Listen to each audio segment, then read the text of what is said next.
you guys know, it is Drunken Chat, son. You boys want to go to Tijuana? Woohoo! Welcome to It's Drunken Chat, son. I'm your host, Chilton's Greens and Cornbread on the Comic Crusaders freaking network. And I am so happy to be with my brother from another mother here again. Once again, comic book pimp, Mr. Adam. How's it going?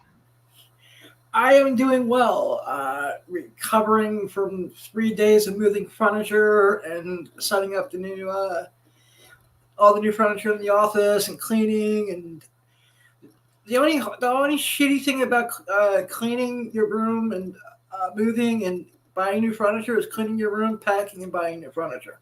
Yeah.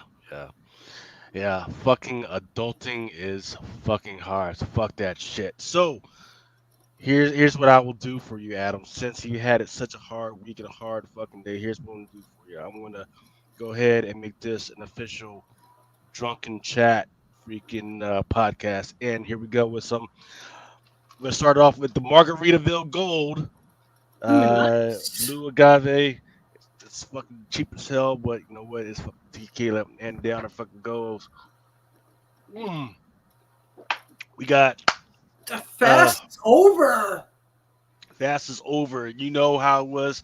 So went to a couple weeks ago. This is why I've been gone where we haven't done the shows because I went to SDCC and had a fucking bomb fucking time. Of course, had to fucking break the fast down there. You couldn't be down in fucking Mexico and not fucking drink. Come on, that wasn't going to fucking happen. So the fast, after 8 months, done and over with and everything. I mean, I will probably still try and keep it legit and freaking keep it down. But yeah, the official thing is over. But yeah, look, we got a lot to go through. So we are going to. So Sir Christopher, he should be. Christopher, is he in the green room? Is he popping in yet? He has not popped up yet, but he will be here soon. And trust me, I'll be more than happy to freaking go back and talk about some of that stuff. But let's get on with the boring stuff first. Ooh, let me make my freaking drink while I'm fucking talking and bullshit. The other drink I got is some strawberry margarita pre-mix from Rancho La Gloria. Nice. It's some good shit. It's 13.9% freaking alcohol. So if you were trying to get into this and freaking you're gonna try and understand what the fuck I'm saying, I feel sorry for you, man, because I'm gonna be slurring and freaking swaying and doing all types of, but I got myself straight. All right, we apologize for any drunken rants Lucas may go on during tonight's show. But here's the most interesting thing since we did our last show, right?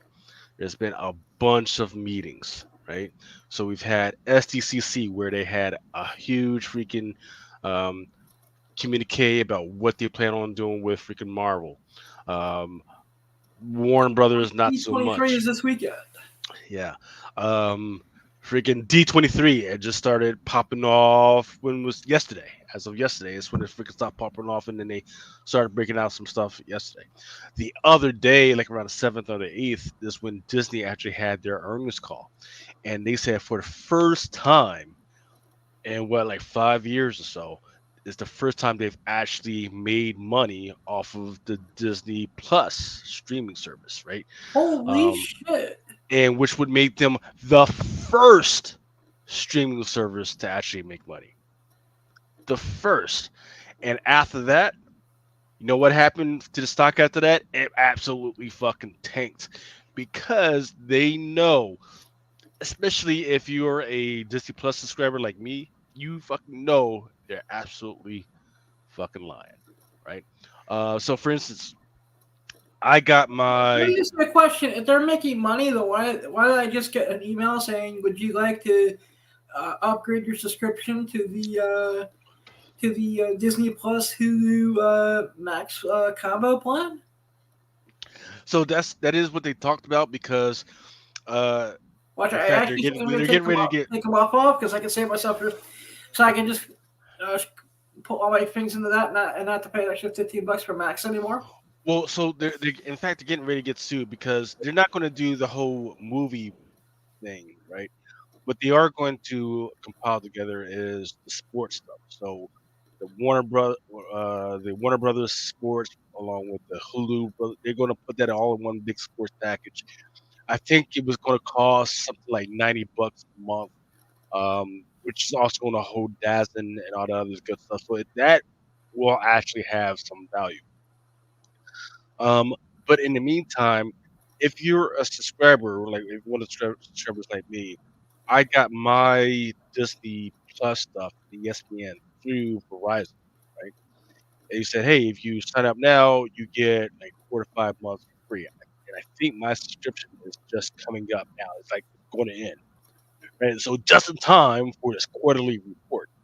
So that means I got to stay on top of it. I'm probably going to freaking cancel because there's nothing that's coming out for a while that's going to pique my interest.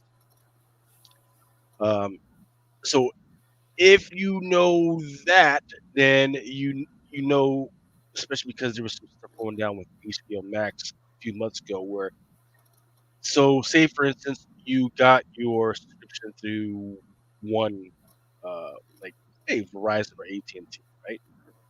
And then it stopped, and then you actually had to start. They gave it to you for free, and then it stopped, and then you had to actually start paying for it.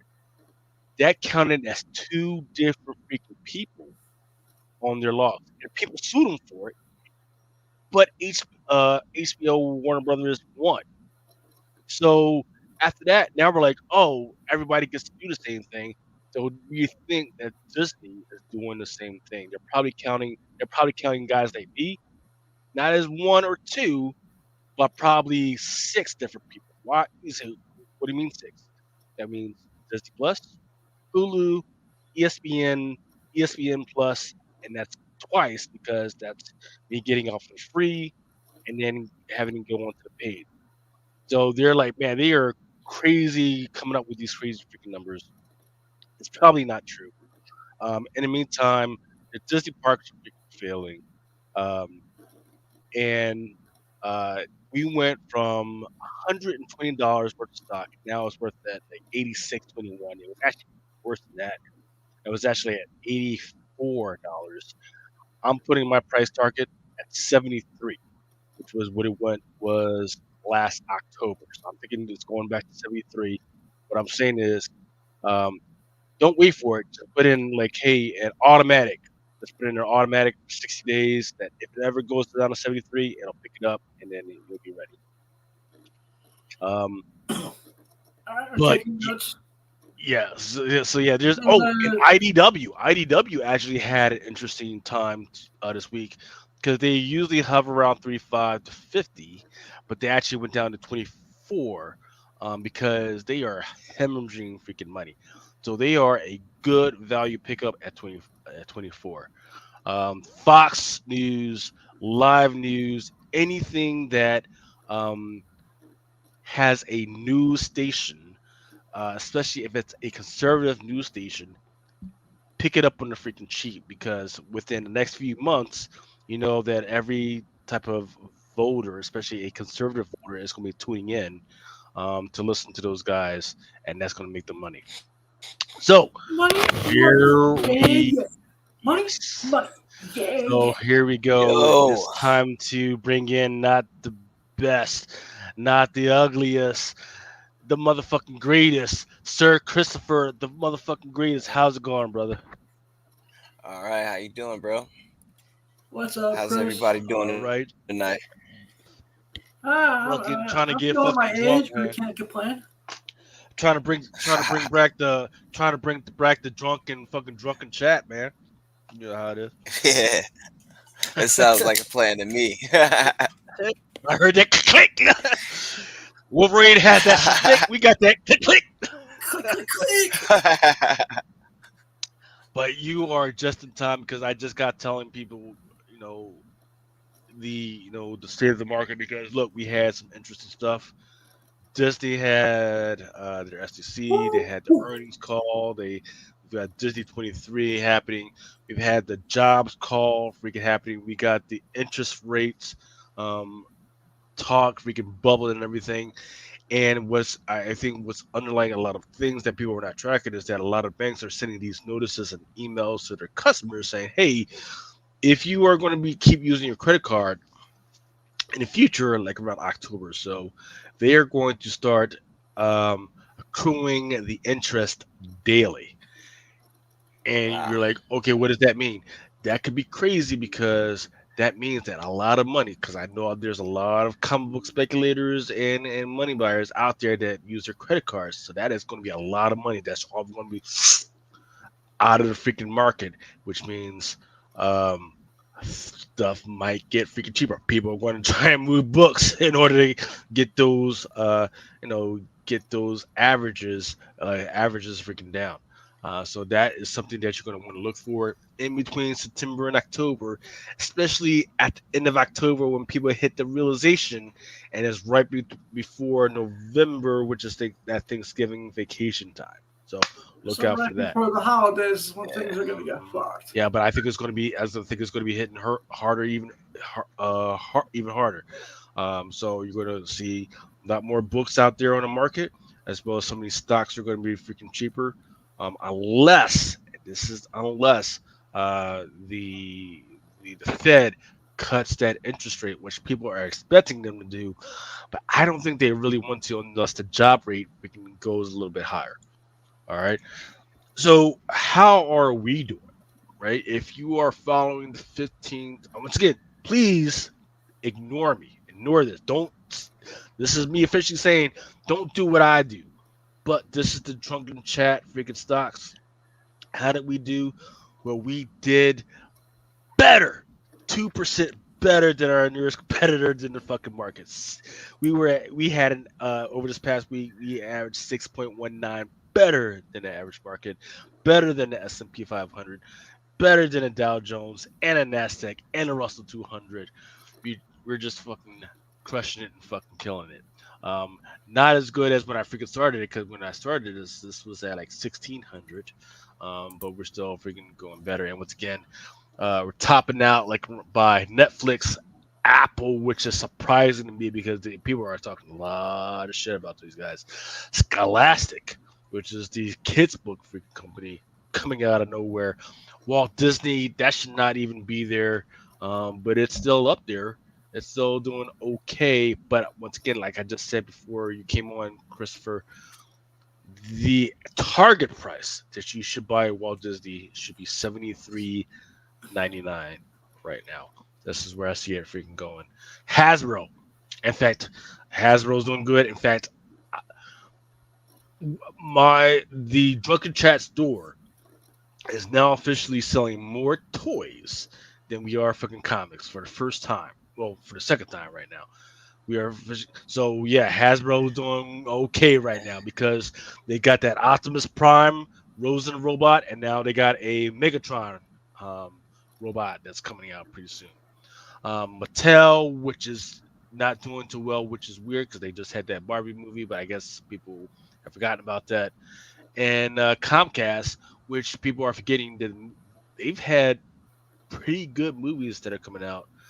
And what's interesting is I look at the middle of the pack is Warner Brothers Discovery. They just announced that they lost $19 million. They lost. I just heard about this today. They lost 19 million freaking dollars, yet people are still fucking with them. So take that for what you want. I think people are freaking crazy.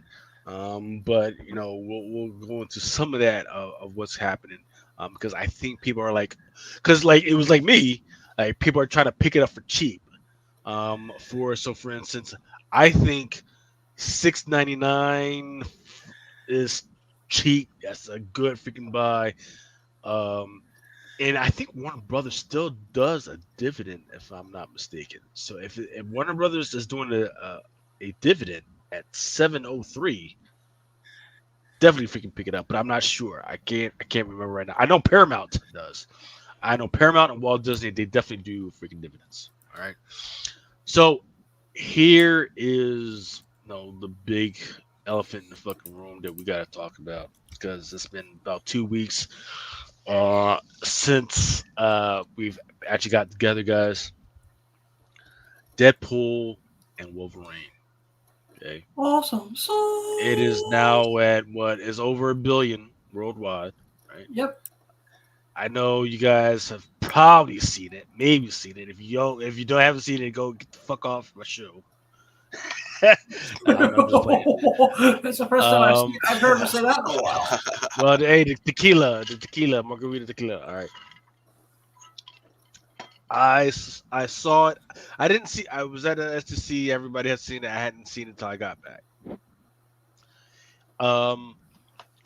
What did you guys think? Because I'll quickly, very 10 seconds, tell you what I thought.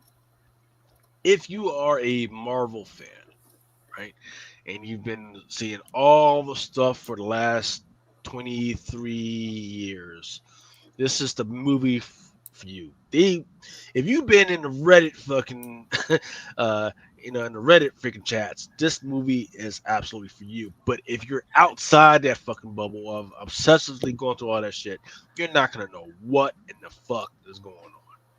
What about you guys? What did you guys think? Yeah, dude, I thought it was fucking amazing. It was a great movie. I went with it with people who aren't necessarily in our bubble, and they had a good time with it too. Yeah. Like for the direction of it, I'm happy that it wasn't just a straight cameo fest, like, they had cameos in it, but I did feel like I enjoyed the movie regardless, and I feel like the cameos just didn't do anything but boost the shit up, So all the legacy characters that, we've gotten so far, and some plot leaks have come out, and they stated like Nicolas Cage was originally supposed to be in it, but right now, Marvel is cutting back on what they're paying for CGI. The budget. Yeah. And the Chris Evans cameo already shot it up quite a bit, right? So, and they got to put that in the scene. Yeah, they got even more money to disperse because they're bringing a lot of people back. I think that we'll probably see Blade again because of the reception that it got from it. So I feel like it's a good chance we'll see him again by Secret Wars, even if it's only like a couple of second cameo. But actually, Ryan Reynolds just came out and said he wants to see a Logan-style farewell movie for Wesley Snipes' Blade. Yeah. I would be down with that. So that's what should happen, right? Let's do a goodbye movie for Blade. Then you can bring out his fucking daughter, right? Bloodline, right? Bloodline, do the Dracula thing. Hey, let's do a what if with the Blood Hunt. Let's get on with this, right? This Mahershala Ali. It is the most unfortunate film because I've seen up close everything that's been happening with it, to include because it was actually supposed to shoot close to where I live at, and I actually got some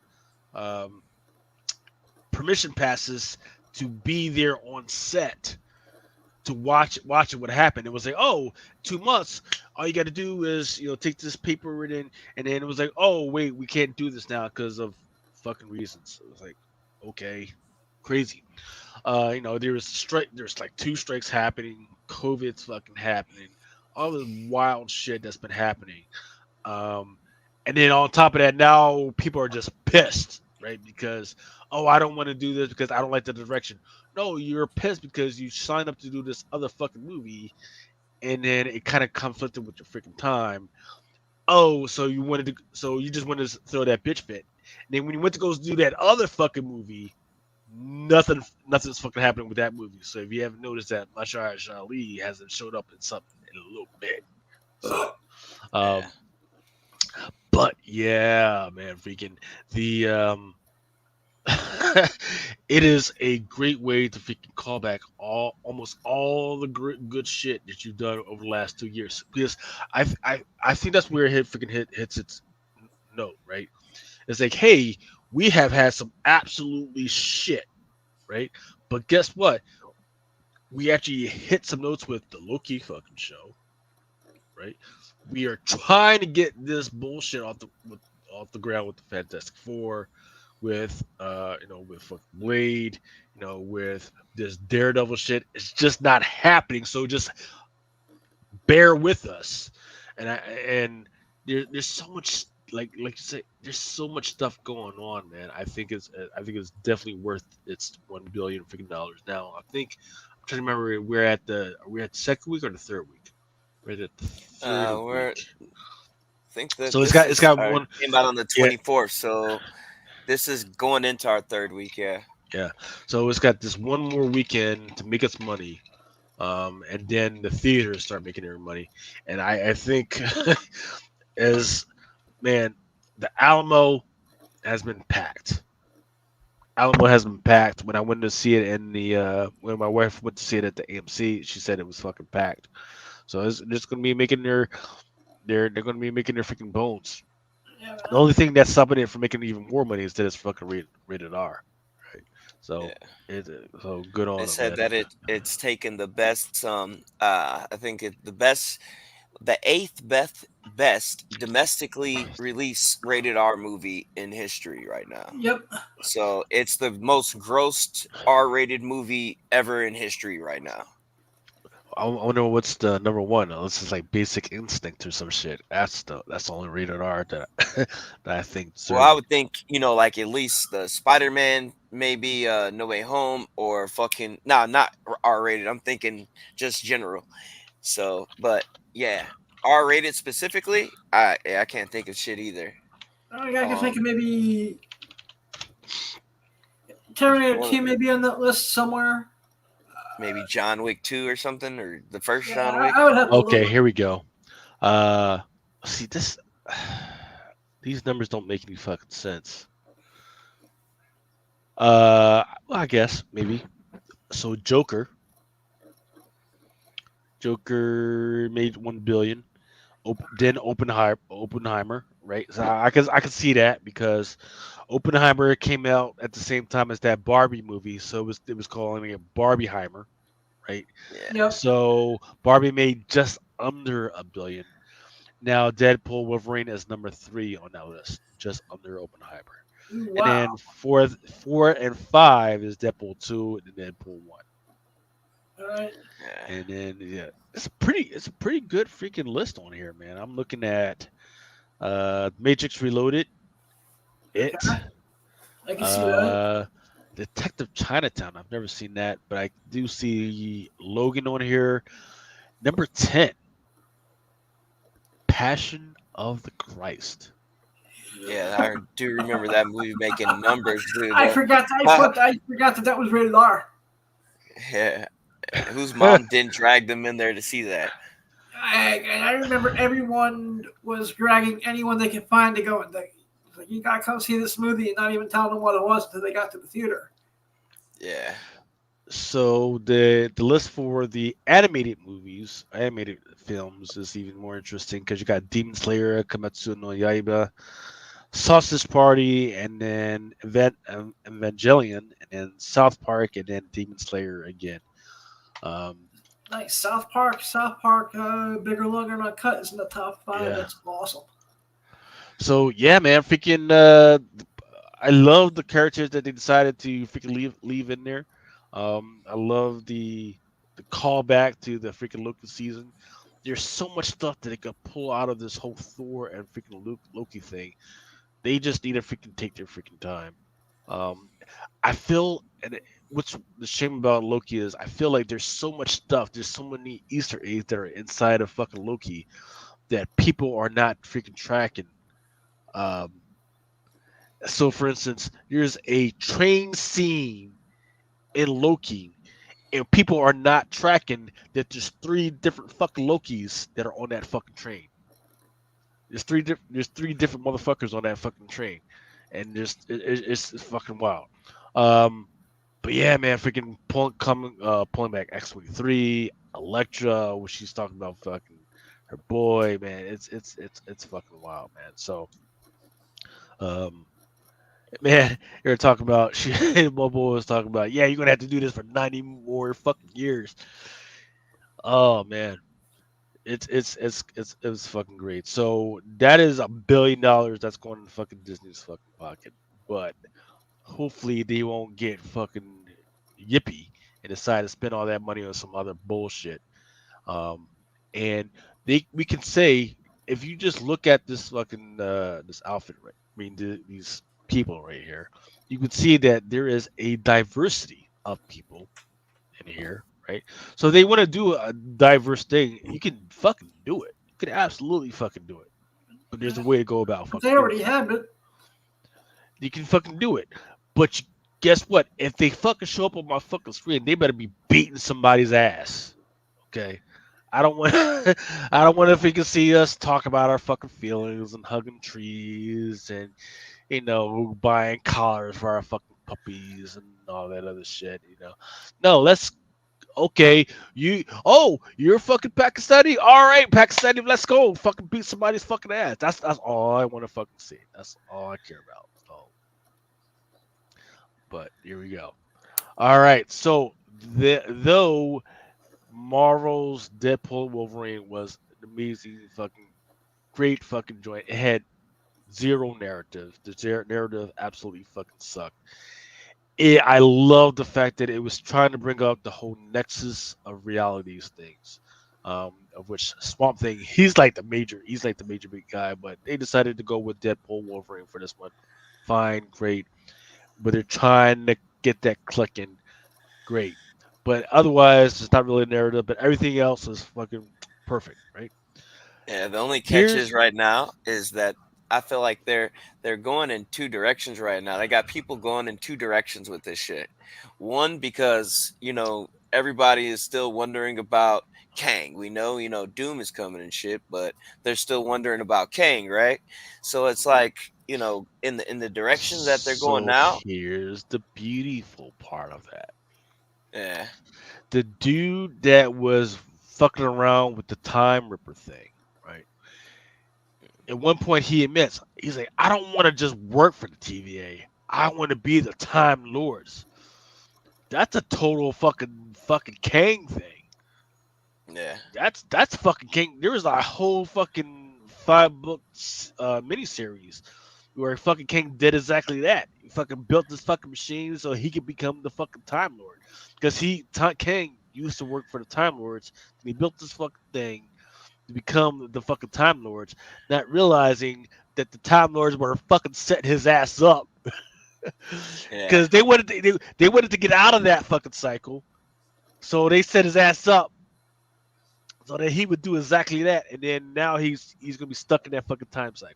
So yeah. But this is it's that, but it's also like with how they ended Quantum Mania with that post credit scene, they still have to handle Quantum that Mania is shit. You know terrible. what I mean?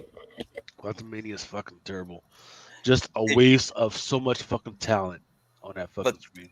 this is the couple of things that I took from some of these movies, right? And the biggest one from Deadpool and Wolverine would be the fact that there's anchor beings, right? And when you Mhm. think about the, The Nexus of whole, Realities. Yep. yeah, but like, look, when you think about that, right? It's like, how are you going to do this? Because for one, the way they made it seem is like, okay, if your anchor being dies in that universe, then your universe slowly dies and decays, right? And the only other person that I can match up to even having a role like that anywhere near Secret Wars would be Molecule Man. So are they using anchor beings to replace So gotta Molecule Man? remember, That's what I was so wondering. gotta remember, he's fucking lying. The only person that says that is that fucking, I forget the name of that dude, and Paradox. he's Paradox. Yeah. right, Paradox, and he's fucking lying. He's just doing that to manipulate Deadpool to do whatever the fuck he wants, because he's trying to get that time runner fucking running. So that's out. That's not a fucking thing, right? He's he is Nexus of all realities. That is a freaking thing. So, for instance, Yeah. Wolverine is a Nexus. Deadpool was a Nexus. Wanda, Maximoff the Scarlet Witch, she's a Nexus. Fucking Man Thing and his son, they are Nexuses. Um, But the whole thing where if the Nexus fucking dies and fucking goes away, that's not how it fucking works at all. Uh, so I think That's how they right explained it. That's and I don't think it was this that's how he paradox. explained it. Right, that's how he explained it. But that's not Because how it if you fucking works. remember when old girl came at the end and the TVA girl, right? Mhm, And she was kind of bringing all the rest of them back to Deadpool's world, right? I mhm. thought that kind of was established, like that he was like replacing the other Logan as a Nexus being in a way, right? So I just thought that's the route that they were going because I've been reading all these different plot leaks and shit about these anchor being terms being thrown around in the plot Right, leaks and shit, especially because Kang Dynasty. right, and that's the amazing thing about it is that people are getting wrapped around it, not realizing that he was absolutely fucking lying to manipulate Deadpool to do what he wanted to do because he wanted to get the time ripper Yeah, freaking going.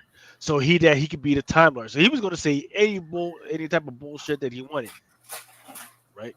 He was like, "Oh man, you got to fucking cuz that fucking dude died like 40 years later. Now your fucking thing is all fucked up." The fuck? That doesn't make any fucking sense.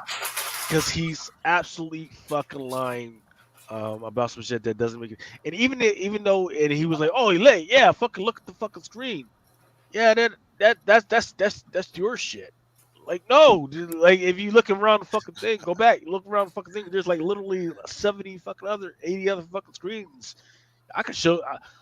I could look. I could show you a piece of receipt that says I'm a fucking millionaire. That doesn't mean it's fucking true. So people are getting wrapped around this fucking axle of a known fucking liar, and he's using what was the word that he's using for these people? The anchors. anchor beings. Yeah, Yeah, the anchors are not a thing in the Marvel universe.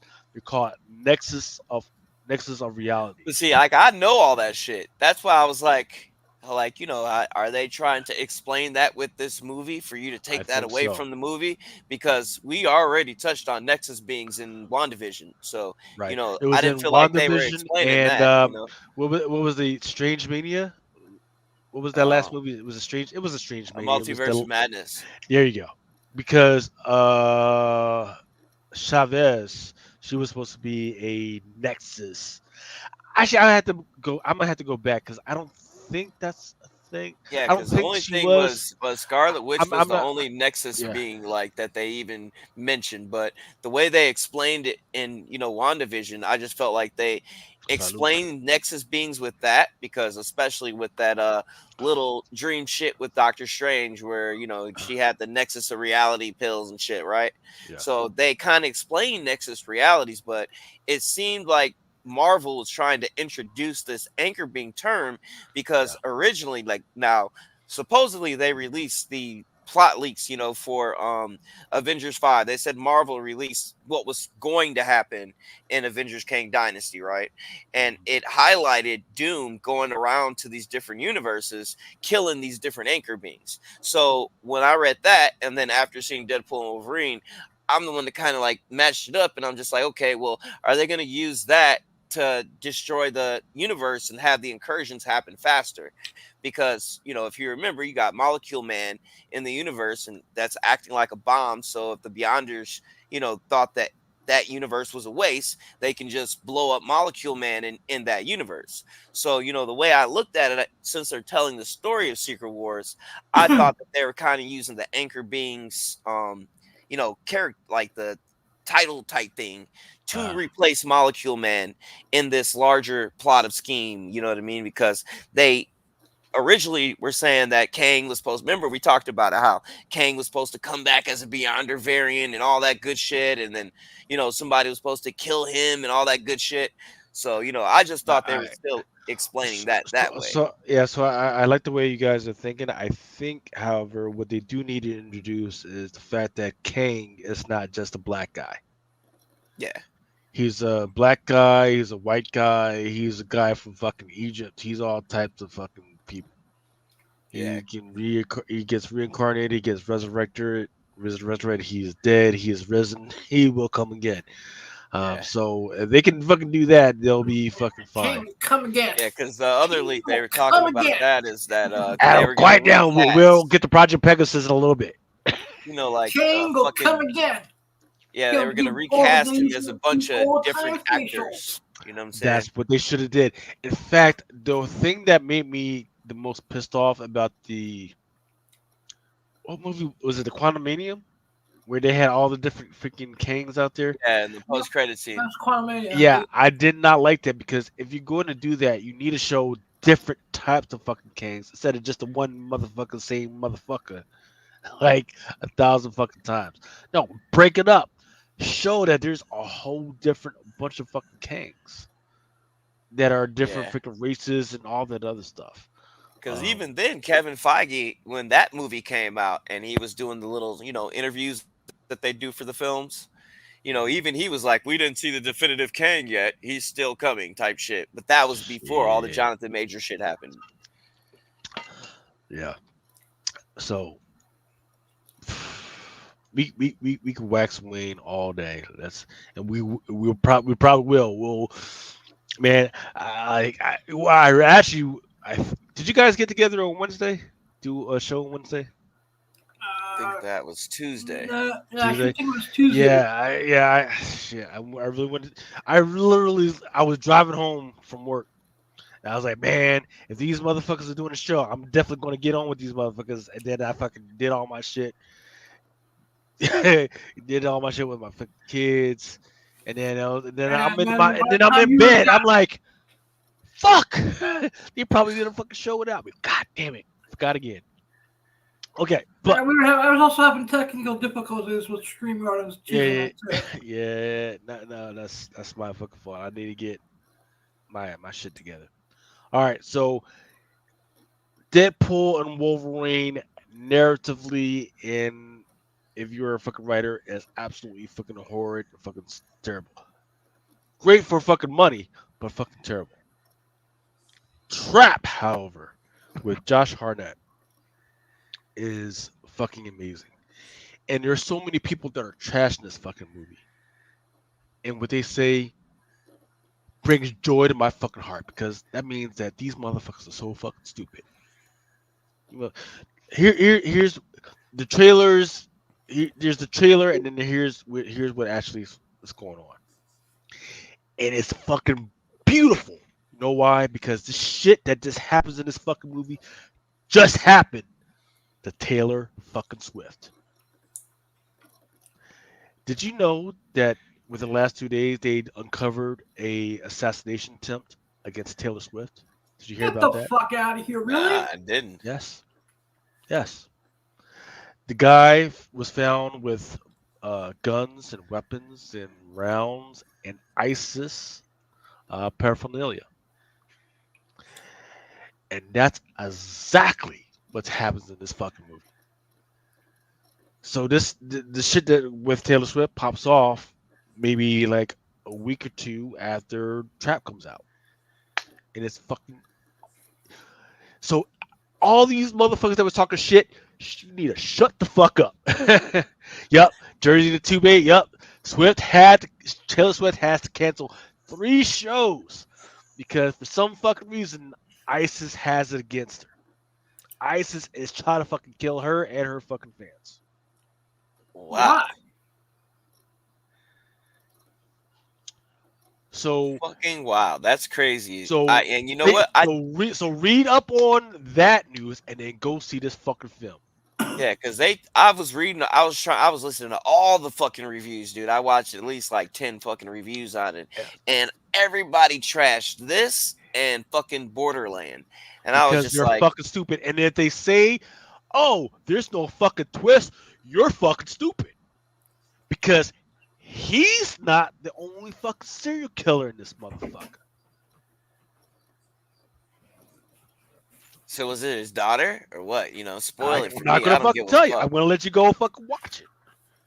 Yeah, I'm gonna let you go fucking watch it. Yeah, because I Maybe was or wait until it comes out on Prime or some shit, some other shit. I was beyond intrigued about the fucking movie, you know, like when I first saw the trailers. So that's why I was looking at the reviews so heavy, and I was disappointed when they started trashing that shit, you know. Those motherfuckers don't know what the fuck they're talking about. I literally saw. I was listening. Oh man, this shit was fucking terrible. And then there is no twist. What the fuck? The fact that they think that there is no twist is proof of what M. Night Lion was trying to fucking say the whole fucking time. It is literally a message about like, hey, you missed the fucking twist about what the fuck was really going on because you are the way the fuck you are. And people shit. He said a whole he was spitting game in this fucking movie. It's probably his best fucking movie. Psycho there's a first premise of hey, a psycho fucking serial killer in the world of this pop teen fucking super fucking star. But then there's all this other there's so much other stuff going on, and if you are fucking deaf, you will fucking miss it. So I'm definitely fucking uh, go either go see it, or if you think you're good, or fucking wait for it to come out, but definitely try it. It's Definitely up go on see the this movie. site. I was about to watch the other night, so it's up there. But I will say now that like Jersey Two Bay say, hey, Swift had to cancel 3 shows for a Damn. situation that was just like this. Just like this. Go ahead and boogie your ass down to the fucking down to the fucking theater and see this shit. All right. All right. So now that we've talked about fucking movie store a little bit, we're not done talking about all the fucking movie shit. Let's talk about SDCC. Was down there for two weeks ago, and let me say, um, I think I've been to maybe about like 5 different freaking shows. There's Philadelphia Comic Con, Awesome Con in DC, um, the Richmond joint, Baltimore Comic Con, which is my main freaking staple. Um, Fairfax. I've been to a bunch of fucking sports cards cons, and now STCC. And the only reason why I went down to STCC is because they had a retailers fucking luncheon. I missed the lunar one, but I went down to the Diamond Retailers luncheon. They had talked about a whole bunch of stuff, um, which was actually pushing some stuff that was on the top 10. And I'll talk about that a little bit. And let me tell you, in fact, I'll give you the words of my fucking my youngest. He was like, I don't understand why we have to get on the fucking plane to just go to a fucking Comic Con when we could just go to the one in Baltimore. And yeah, I owe an apology to Marvel, right? Because I was always clowning them because for the last 2 to 3 years, they actually pulled out of the San Diego Comic Con to do their own thing, right? And now I get why, because there's just too much bullshit, right? There's not enough. They had stuff here, but there's not enough time to connect with what Marvel was trying to push out. Um, there's too many fucking lines at fucking San Diego Comic Con, right? Like, hey, if there's something cool, there's fucking lines. The H Hall, right, which is where like the big shit was. Yeah. To get into the line to get into that, you had to go into another line 2 miles, and I counted it because I had my fucking Samsung fucking smartwatch. You had to go 2 miles down a road to get into the line to get your bags checked or to go through the security check. Once you get through that, then you get into the fucking real line, and then you waited out there for like half an hour or fucking hour in the 85-degree fucking weather of fucking San Diego, and it was fucking hot. So I am not a line person. I'm like, fuck this shit. I could be at fucking home, fucking, eating chicken wings or watching porn rather than sitting in the fucking line. I'm not about that There shit, you go, sir. you know.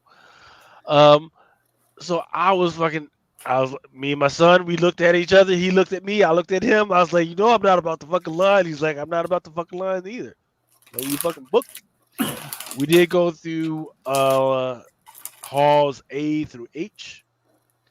The problem with all A through H is like if you had to go to the fucking bathroom and you were in hall like C, you had to go outside to go down to the hall fucking F where the men's room is to fucking go to the fucking bathroom unless you were on like the fucking second floor.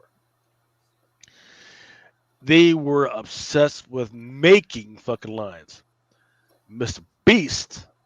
In fact, do I have that shit? I don't think I had that shit. No. Mr. Beast, who is a popular YouTube star, he just broke a toy line, right?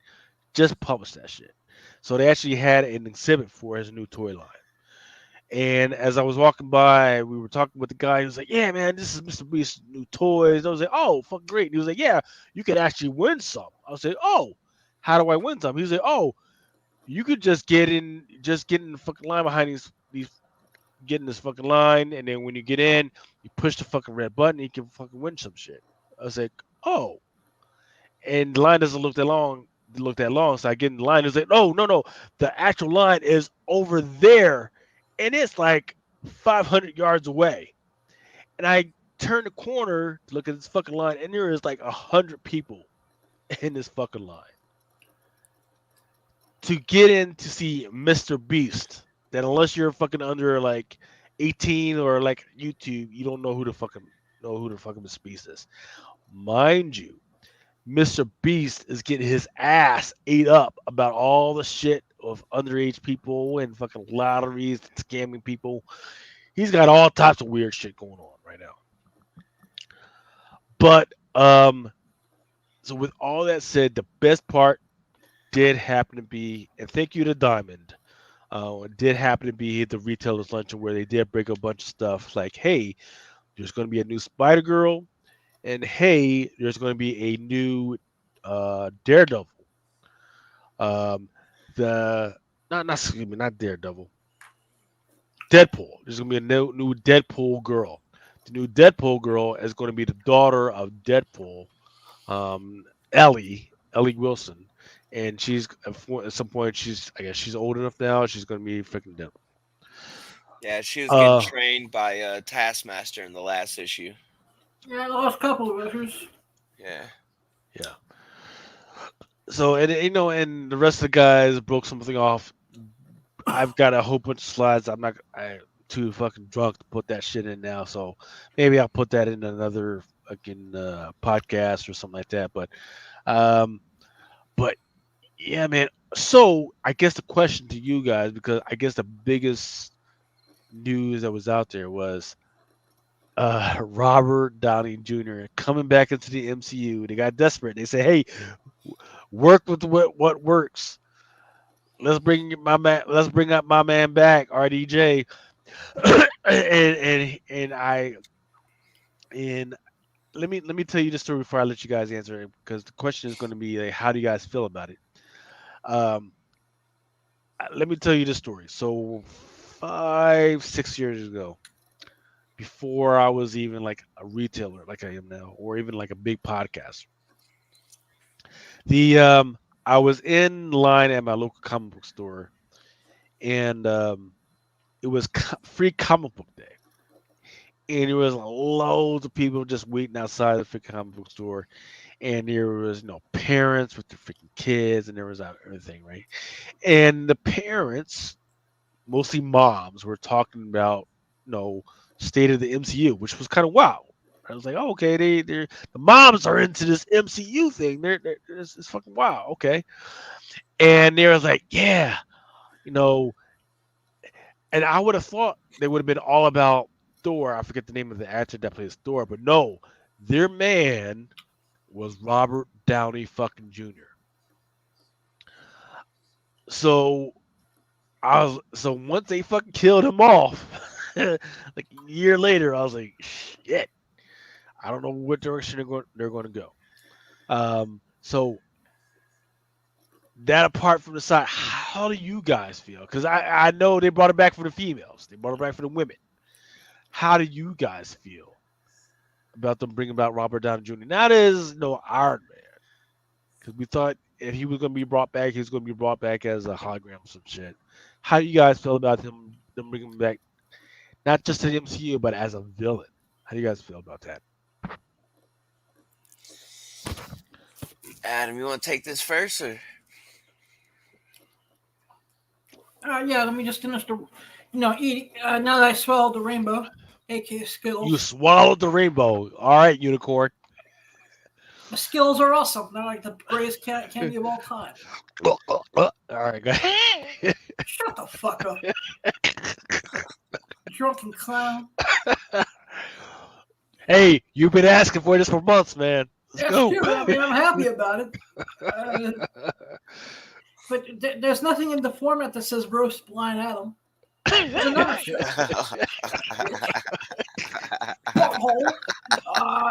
Let's see. I feel like I've been talking about this nonstop on Awesome Sauce Radio for the past almost 3 weeks now, and I'm gonna give this a chance. I think he's gonna play an amazing villain for some reason.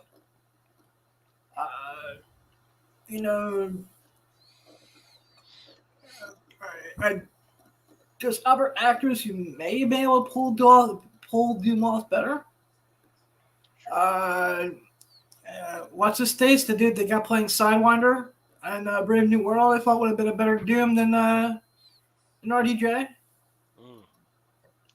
But I'm gonna give it a shot. But hey, Mickey Mouse is just like, oh boy, I'll put some money in the motherfucking MCU. What do I got? We gotta make the money back. Donald, get the fucking board in here now. Oh boy. He sat them down. He's like, we need to start making fucking money with Marvel, or I'm gonna be pissed. Oh boy. And they all sat around as Donald and Goofy and Pluto had guns to their heads. You better make Master Mickey some money now. Yeah. And then they're just like, well, Mr. Mouse, why don't we bring back Robert Downey Jr. and have him play Dr. Doom in Avengers Doomsday? And Mickey was like, ha, oh boy, that's a pretty good fucking idea. Now give me some prostitutes and some blow. Ha, oh boy.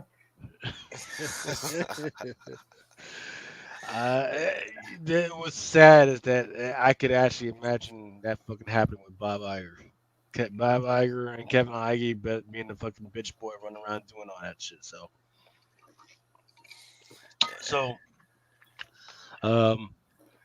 I forgot to tell you about the other part of the retailer lunch. So me and my son, we had just ran in from a screening of Alien Romulus and Snowpiercer. I even forgot that Snowpiercer was even a fucking thing. So we had ran in, we were late to the retail luncheon, right? So we were found our fucking seat at the retail luncheon. And we're sitting down and they're fucking starting, they're fucking going in, right? And there is this loud fucking guy behind us. Oh, that's bullshit. Yeah, that's really what the fucking retailers fucking want. Yeah, keep going. Yeah, oh yeah, that's what we want. Fuck you. How about you lower the fucking prices? Oh yeah, you're gonna send us 150s? How are the 50s going to ride when your packages and boxes are all fucked up, right? And I'm like, who is this motherfucker? Right? Like this dude is loud. This dude is fucking loud. So sure enough, a fire alarm goes off. Right? A fire fucking alarm goes off. Right? So we got up and we run out. He's like, "Yeah, go that way. You're gonna all fucking die." Like, what? Like, what the fuck? And I turn around to look at who the fuck is talking, and it is Dennis fucking Barger, the Wonder World Comics. God bless that fucking man. And I'm like, I kept asking, is it Dennis? Was it Dennis? It was Dennis. I'm like, Dennis, what's up? It's Lucas. He was like, hey, man. And we gave each other a hug. He was like, I was like, hey, what's going on, man? He was like, hey, good to see you. We got to get the fuck out of here. Don't follow that guy. That guy's going to fucking die. So we're like, oh, shit. So we run back in because there was literally an exit sign, right? And we run out to the exit signs.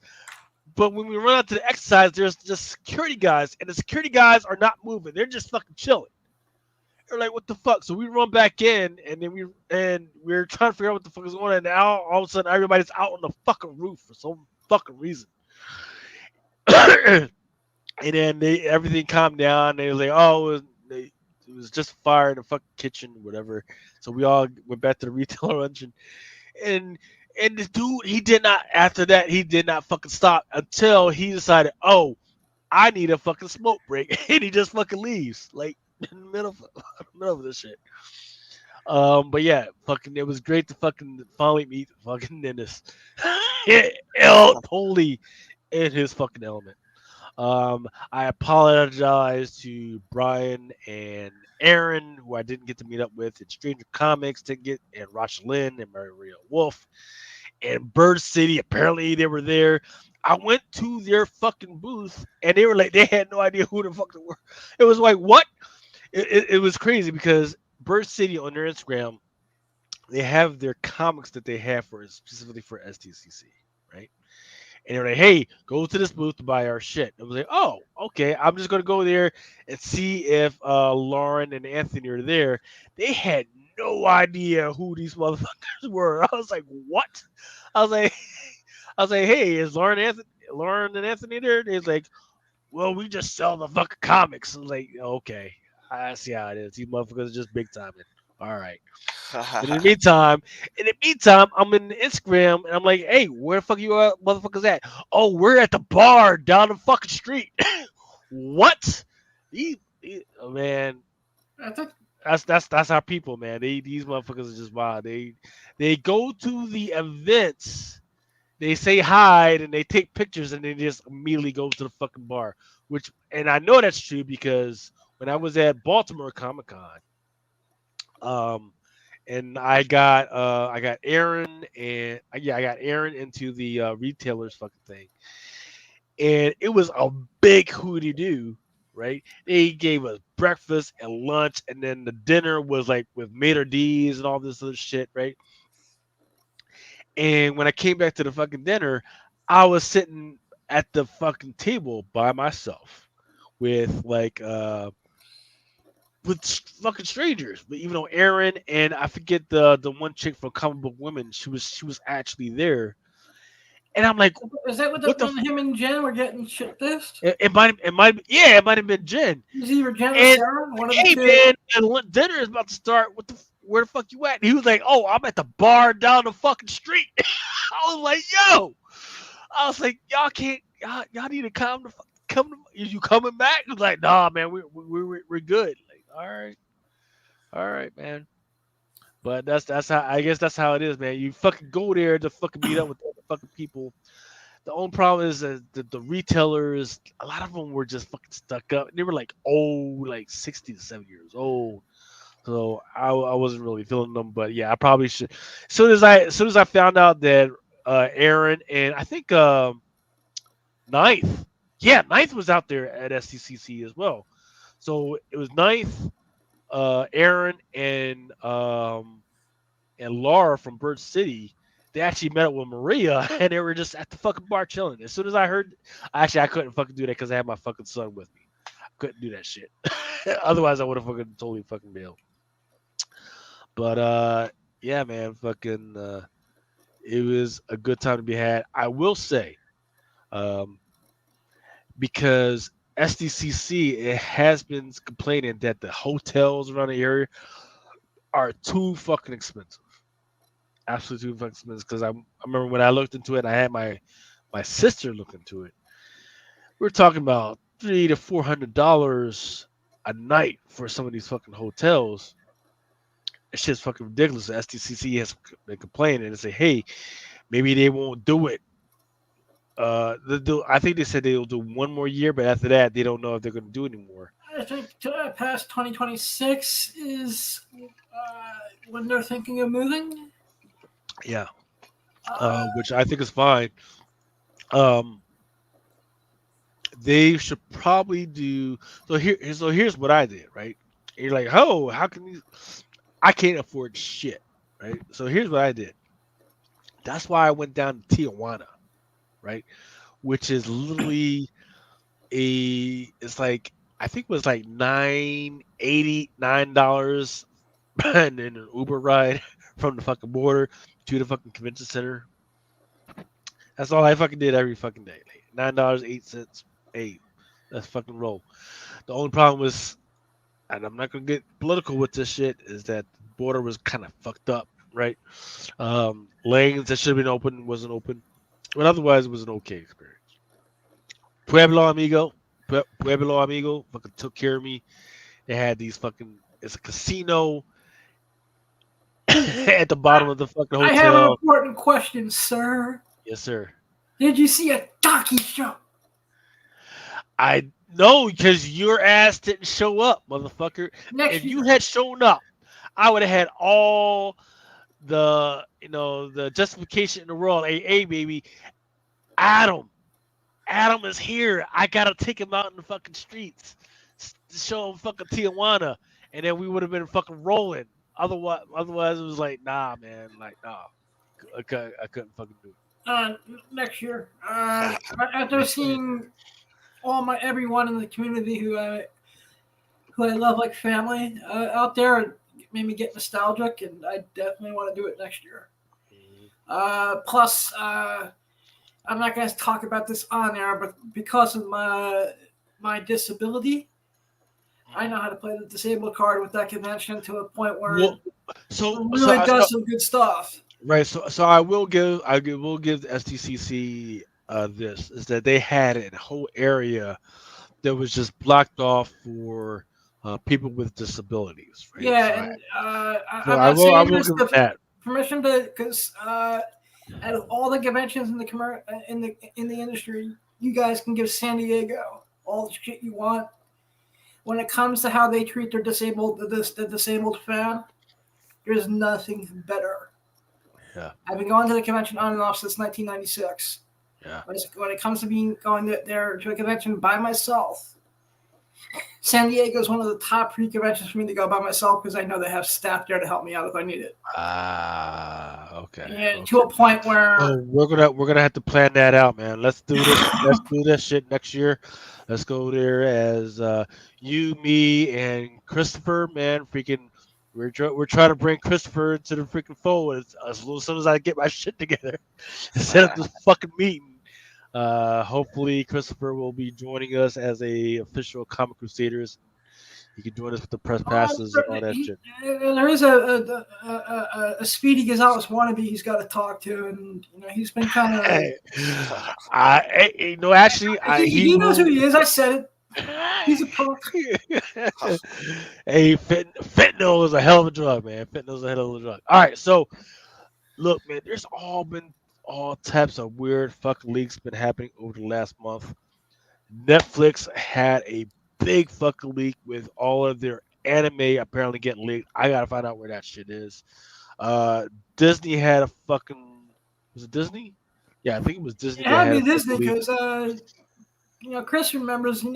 There's someone who leaked movies still in theaters on YouTube a couple weeks ago. Yeah.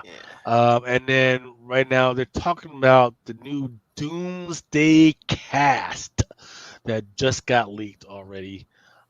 So let's look at what is going on. Well, we've already know that Robert Downey Jr. is Victor Von Doom. There's a bunch of people that we already know. Some of his usual characters are already freaking playing. Tom Holland, Spider Man, Pedro Pascal, fantastic. We already know the usual suspects. But now what we don't know is Miles Morales. There is a plan for Miles Morales to make an appearance in Avengers Doomsday, as well as Nah. as well as King the Conqueror. Right now, they don't know who that's going to be. So, Can we start a campaign just to get Jennifer Majors back? Dude, if it would be nice if they did that shit because it'd be a hell of a lot less confusing for the fans, but I just don't see it I'm thinking for happening. the casual fans, Yeah. who I think are already going to be, mind fucked when they see RDJ as Doctor Doom, not Iron Man. The people who aren't into into Shit. all this stuff, and it's like, you know, That's gonna be the some, people. husband and wife who just want to go out and they want to see a movie and get dinner, maybe get freaky in bed afterwards. Whatever Yeah. married couples do, I don't know because I don't believe in marriage. The people at home, the people that's going to see it in the theaters, and the fucking actors themselves are gonna be mighty fucking confused when they see RDJ. yeah. Look, Adam, I know you don't believe in marriage, but here's why you should believe in marriage. Today, in fact, let me give a shout out to Anchor Projectors, right? Because I have TVs, but I don't really believe in them. I think they're a fucking scam. So I love projectors. In fact, I'm watching Mr. Black right now on an amazing projector that I just got yesterday. So me and the wife we're watching. What the fuck were we watching? We were watching something, and I don't know what the fuck I did. Something with the fucking remote because I'm still getting used to this fucking thing. And I've got that service that can get you access to a whole bunch of stuff, and all of a sudden, it just turns to a whole bunch of fucking porn. Yeah, Now, my wife doesn't. She says, "Hey, you fucking pervert!" She turns that pervert, but tells, "Hey, turn that shit off," because she knows the fucking kids are upstairs. But she accepts it. But she doesn't go. She doesn't fucking immediately file for divorce. She just like, "Hey, turn that shit off. Go somewhere else." Yada yada. Being accepted for the measly, fucked up person that you are, that's fucking marriage. And once again, that's not something that I was fucking turned to. It's just part of the service. Once again, that I gotta get you on, Adam. That's fucking amazing. It's got every fucking thing. Even though it's not really handy capable fucking service or anything like that, but it's still fucking amazing. like I said, For 50 I bucks. always find ways around it. But yeah, man, fucking. I so in the meantime, I do think that Miles Morales making an appearance in Avengers Doomsday would be amazing. I'm not tracking any comics that made that a fucking thing, but I guess here we go. Now, here's the deal though. Here here's the other stuff they're talking about. Um Tom Cruise. And here's where I would call bullshit on this because this is a leaker talking about this. Tom Cruise as Superior Iron Man. Tom Cruise has already signed a contract with HBO and Warner Brothers to do shit with them. So for him to cross over the fucking line and go to MCU, I don't think that makes sense. Now, which could make sense is Chris Evans coming back, not as Steve Rogers or Captain America, but as Hydra Supreme. That makes sense to me. And Yeah, I then can Kit definitely see Harington, it. yeah, Kit Harington as Black Knight. Yeah, that was supposed to have happened a while ago, but nobody was feeling that. Eternal shit. So, I don't know. Some of these guys are the usual suspects, but then they've got Lewis Pullman as the Sentry. But I remember there was this other guy that was from Lost, the Asian guy from Lost that was supposed to be the Sentry. Julia Garner as the Silver Surfer. Yep, tracking that. Then it goes on and on. Some of these are on track, but some of these are like, what in the fuck? Some of them they're just, I think, they went with whatever rumors were going on TMZ or whatever. Yeah, they had to because some of that shit doesn't make sense. Because they already showed who the fuck Sentry is in Thunderbolts. They said who he was. Now, And here's the deal. Here's the weird thing. Is that last year they actually had a whole Sentry comic book. And they had like 5 different fucking Sentries. Yeah, I was gonna say, is that the one where 5 different people get the power of the Sentry? Uh-huh. Yeah. But then for them to do that, they got to skip a lot of other shit that's supposed to happen. You know, I felt like they were gonna do, I don't know, possibly a Dark Avengers thing, but I think that'll be later on type shit. Here's the deal. And I just noticed this. Liv Tyler, Red She-Hulk. That I can say. They've been trying to get her back in the This is fold. the first time I'm hearing about the Red She-Hulk. That's the bitch with the fucking wings and shit.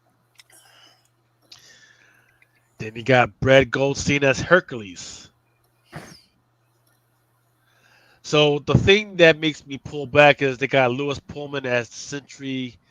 Like, I don't know about that. But that would be interesting if they did decide to pull Red She-Hulk into this. And I thought that the whole thing is that they weren't keeping her as the official Silver Surfer of everything. I thought she was only supposed to be in Fantastic Four, and then they were gonna do a Disney Plus special because when they mentioned that shit before, they were saying that he was gonna have a Disney Plus special. So, I'm still stuck up on the he part. You feel me? So I thought they were gonna show 2 of them during the movie. So there are different heralds of Galactus. Oh yeah, I know that part, but I'm just saying specifically for Silver Surfer because they already said Terrax was supposed to be in Fantastic Four too. So, at first I thought she was playing Frankie Ray Nova. That's who I thought she was gonna be on some real shit. But then the actual announcement did come out that she was being Silver Surfer. But like I said, I also remember back maybe a few months before that was said. And they definitely said that Silver Surfer was going to have his own Disney Plus special. I think I remember seeing that somewhere too. Yeah. No, they said that shit. So, that's why I'm just like, that's another one that I was looking at. I thought that if we see her at all, it will just be for that fucking movie, and that's it. Let me take another look at this shit. Make sure I'm not missing anything.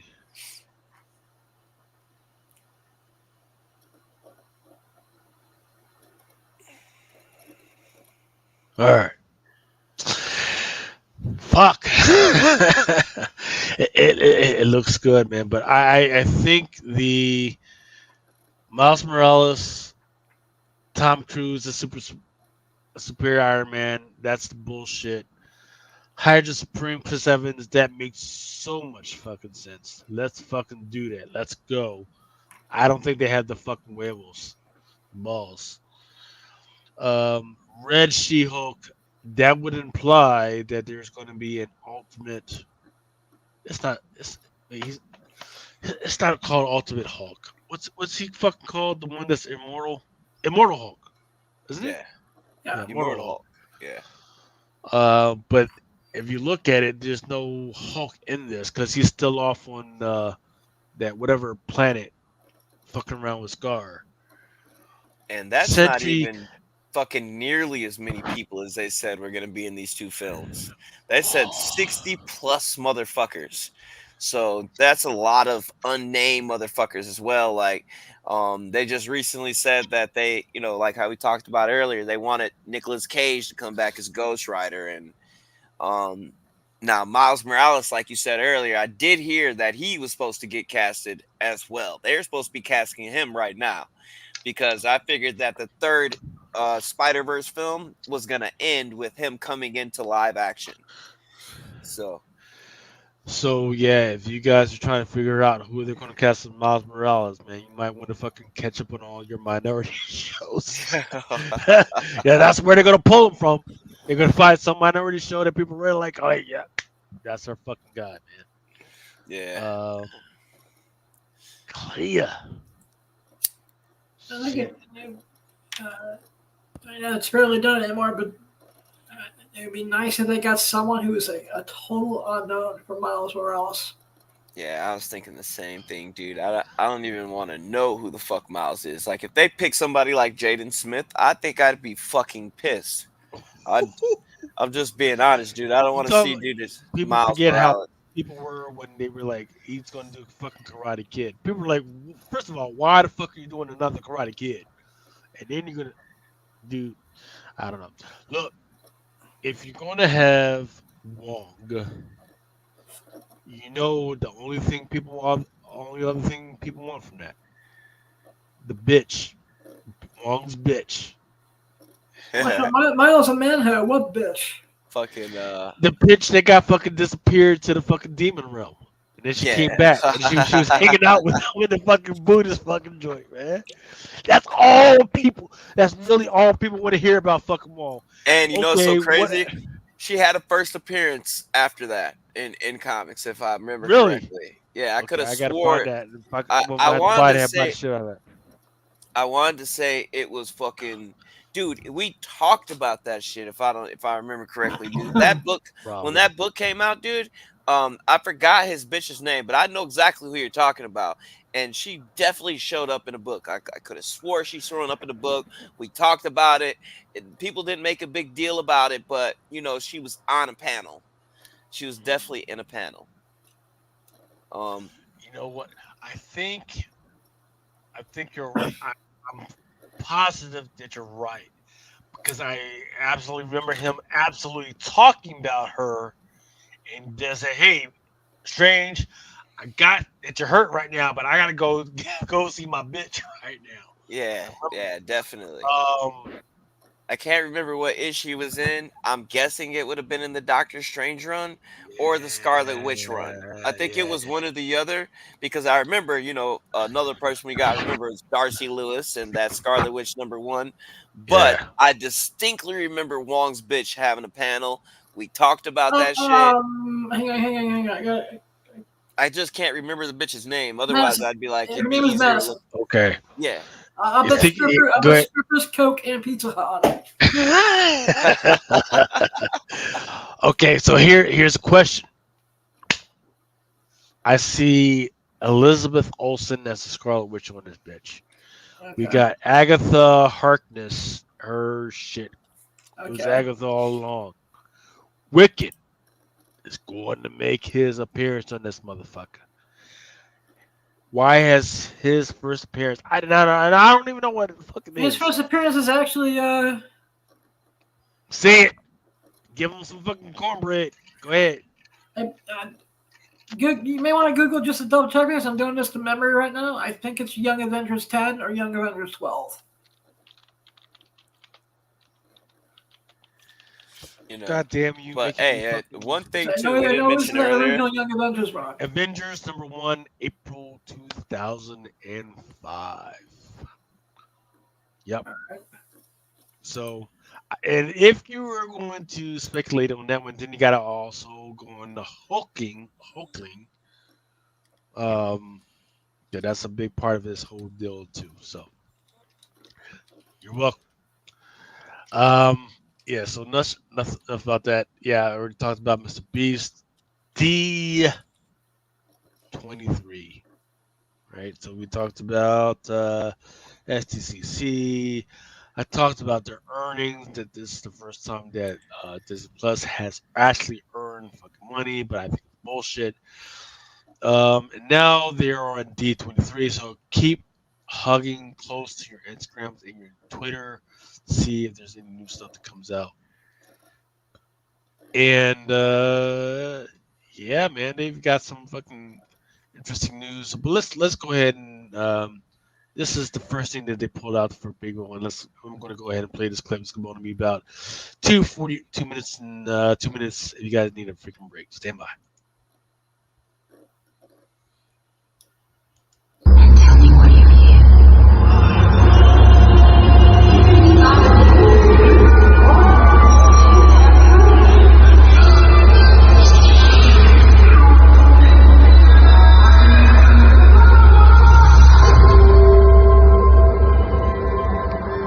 In my heart, a memory, and there you'll always be.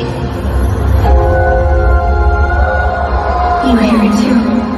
Somebody's calling us.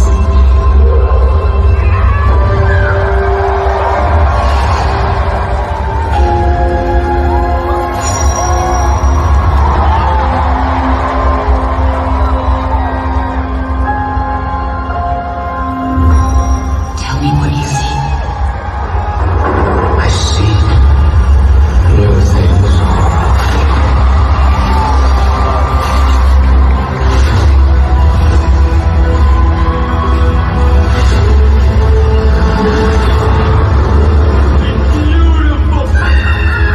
In your wildest dreams, what do you want it to look like? If nothing was standing in your way. In my dreams, I see you.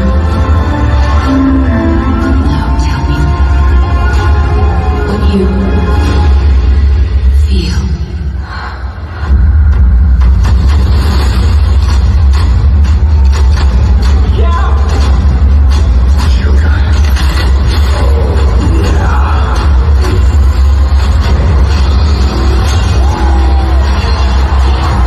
The moment we've been waiting for. Let's go.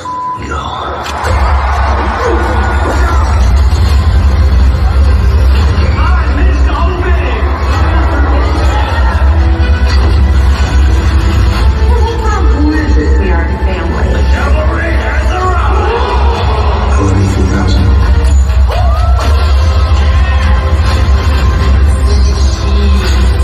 Every smile, every tear, every kiss, and all matters. This is the way. What a wonderful day! Make some noise!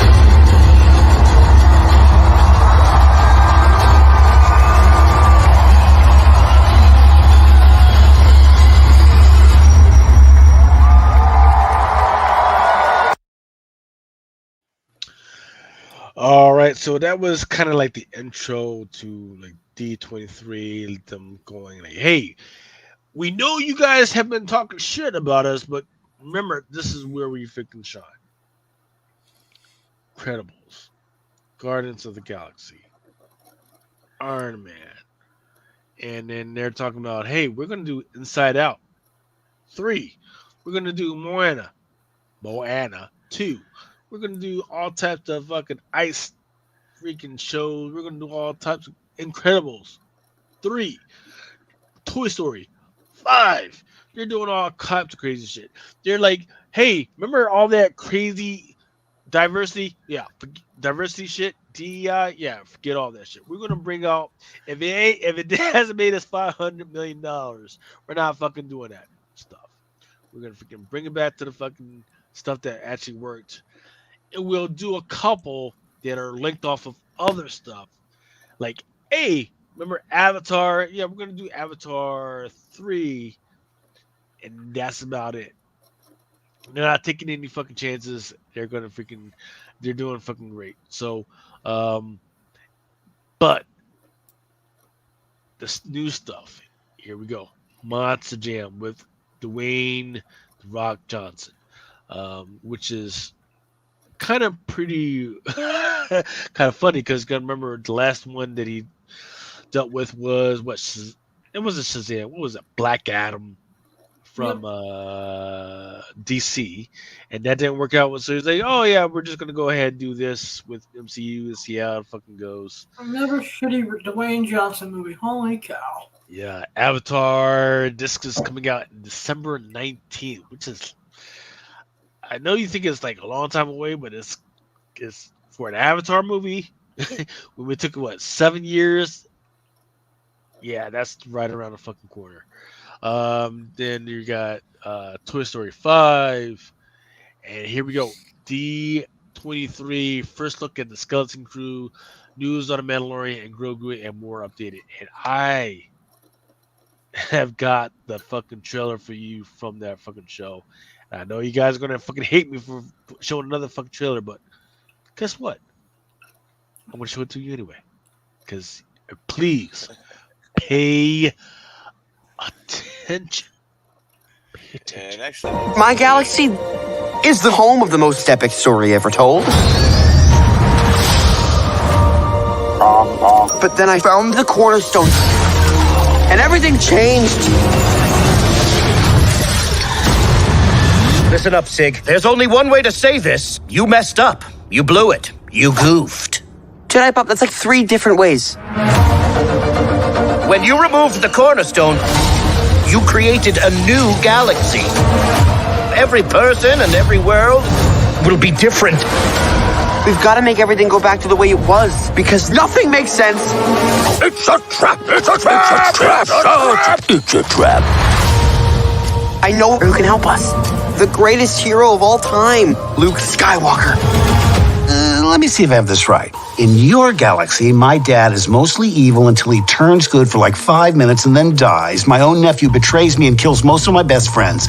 And I spend decades alone until I use the Force so hard that it kills me? Well, when he puts it that way, There is no escape. what in the... Excuse me! Darth Jar Jar? Ridiculous. Oh, time to go! X-Wing TIE Fighters? Ewok Bounty Hunters? You spent your life telling stories about heroes? Maybe it's time to be one. Woohoo! Yeah! This party's just getting started. We're losing power. We're gonna crash. Scary, scary, scary, scary. The Force will guide us. It will? Here's hoping! Oh, come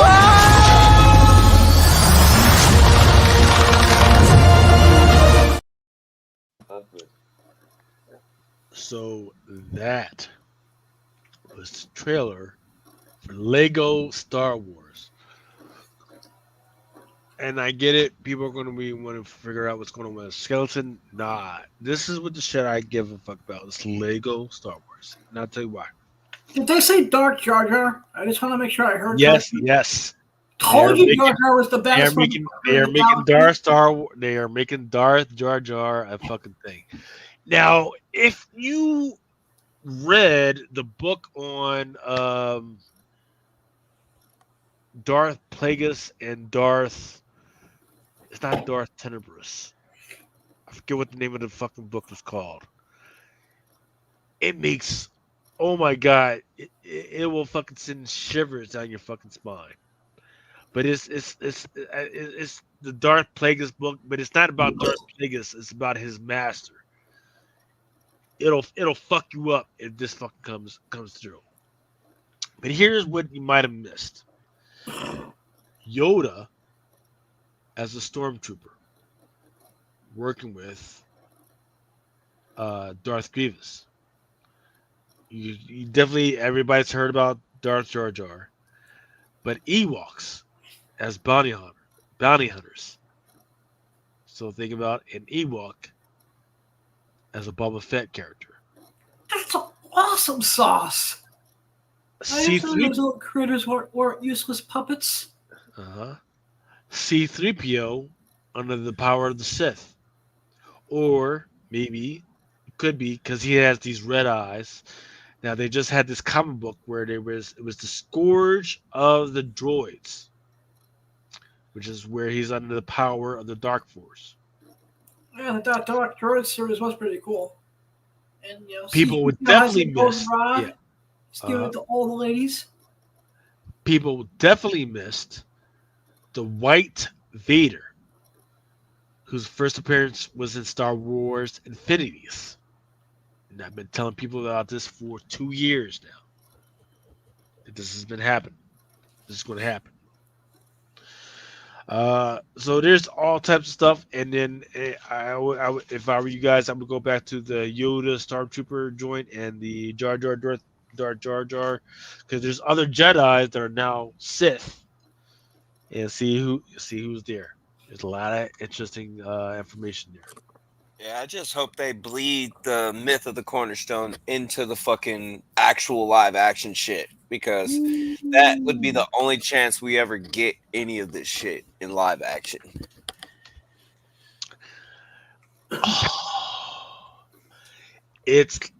Look, I've been reading these books, the Darth Bane, the Darth Plagueis.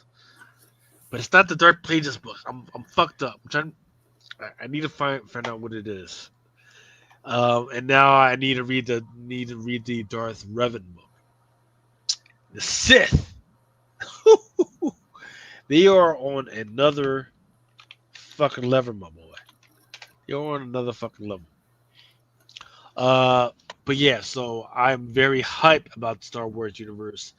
And I don't know what the Skeleton Wars is all about, but I do know that people have been talking about this new director that's doing something new, and he's like, "Hey, I want to do a Star Wars thing, but I want to do something that's not from an age that people haven't really touched, and the only age that people haven't touched is the age from the Retcon or the Old Republic. The Old Republic has been kind of touched on the games, but it hasn't really been fleshed out. So they did that. Man, there is so much stuff that's that they can fucking go. Yeah, for. I'm not gonna lie, dude. The Skeleton Crew trailer took me by surprise. I thought it looked really good, and then the whole suspense with the fucking Jedi at the end really, made me want to watch that shit now. When do we ever get those like real feel good type Star Wars films where we're going through the fucking galaxy like on an adventure? Usually it's just always point A to point B, and we have this fucking fight here. Now we're from point B to point Z over here and shit. And now it's like you finally get that feel good. I can sit down and watch this with my family. I don't necessarily think I'm gonna have to explain a whole lot of shit the entire time I'm watching it, but we can still sit here and enjoy it, right? See, but that's what Grogu was supposed to be. He was supposed to be a child, and you grew to understand the Star Wars universe as a child. It went from that, and which was amazing and perfect, because my wife, who doesn't give a fuck about any of this stuff, she understood. She was like, okay, here's Grogu. And Grogu got her interested in a whole bunch of stuff. She was like, they had her watching like all the Star Wars stuff. So Grogu is an amazing fucking device. And then they just got really sloppy and fucked up, man, which is, hey, whatever. Yeah, but this one, the reason why I even say that is because they had a few shots in that trailer where you're kind of looking at it through because the whole trailer kicks off with you looking through a group of kids' eyes, like in the Star Wars universe, just regular fucking kids, getting ready to basically kick off this adventures. So I'm feeling fucking Goonies and the fucking space vibes right now, dude. I'm fucking loving it. So, and then they had the whole thing where it looked like a neighborhood, and I feel like they're trying to blend our minds in right now to get us ready for that shit, because we're gonna have alien-like fucking creatures walking around here soon, mowing their fucking lawn, cursing us out for stepping on their grass, and all type of good shit, right? And this movie, I think this series is gonna pump us up for that type of shit. Yeah, let's go. I mean, here's the deal, though. people were expecting and hoping for more, because once again, you just came out of this whole what's the name of the fucking Ahsoka, Acolyte right? shitstorm. The acolyte shit, right? So Yeah. people were expecting more stories about what the fuck is going on with Plagueis, what the fuck is going on with Yoda. And if you're not going to give it to us, at least finally give us what the fuck is going on with Dr. Aphra. Yeah, I feel like this might be the fucking key to that. You know, I think of that crew like how they portrayed the trailer. I feel like she's a bitch we can bump out to in the Star Wars universe. Have a cameo here and there, maybe a Cal Kestis or some shit. I got to go back and research and remember what time frame this shit is in. But if I'm not She's an mistaken, this is invader. supposed Yeah, to. she's an invader area. Right, She's that's an invader. that's what I'm saying. I That's think like, all this shit is supposed to line up with the overall Thrawn picture, right? So I just kind of like the aspect of that trailer. It was a good ass trailer, I guess.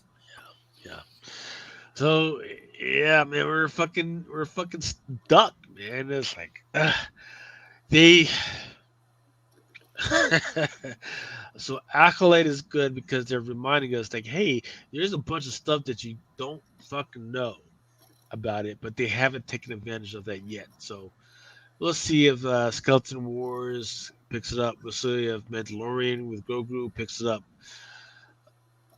And I don't think we've heard if there's going to be an Acolyte season 2 yet. I don't think we've heard that. So we'll see if that works out. Oh yeah, so there we go. Yep, Red Build. What's the name? Fucking Jar Jar, and then a White Vader. Telling people from that for a while.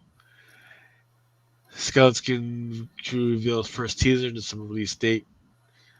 Andor season 2. I'm kind of interested. I'm kind of interested in these because I love. Look, I am a. Never finished Andor season 1 yet. I hate Andor, but I love the fucking way they fucking grind away at it. I love the way they were grinding away. Like, hey, there's logistics to this shit, which is why I kind of wish they would have did a Rogue Part 2.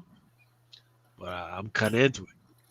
All right, I think it's about time we actually start talking about the freaking comics, right? So we'll do a training and then we'll take a break, and then continue. Here we go. And this was covered. Let's see this top 10. 8, no grave. Number 4, the 1 and 25. This means that there has been four 1 and 25s from 8 no grave that have hit and been. So I don't know what much to tell you. Just keep it freaking going and go ahead if you keep collecting these. And we told y'all about this 2 months ago. X-Men, the Uncanny X-Men. Jim Lee, I think it's a 1 in 50. That's a 1 in 50. Beautiful fucking. She's covered, but she's assed out. Just ass out. Yep. Just. I got. Her face is down, her ass is up. I ho. She straight up buns in the sun. Now, the qualifiers were absolutely fucking ass. Not worth it. But I tell you what, if you can get it under 80, you're fucking golden on this one. Because I'm telling you, I need at least 5 copies of this motherfucker. 5 copies right here. So, be careful.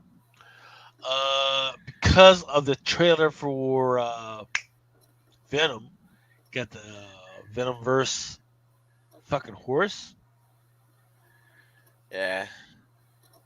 I'm seeing copies moving for Garfield. Of all fucking things.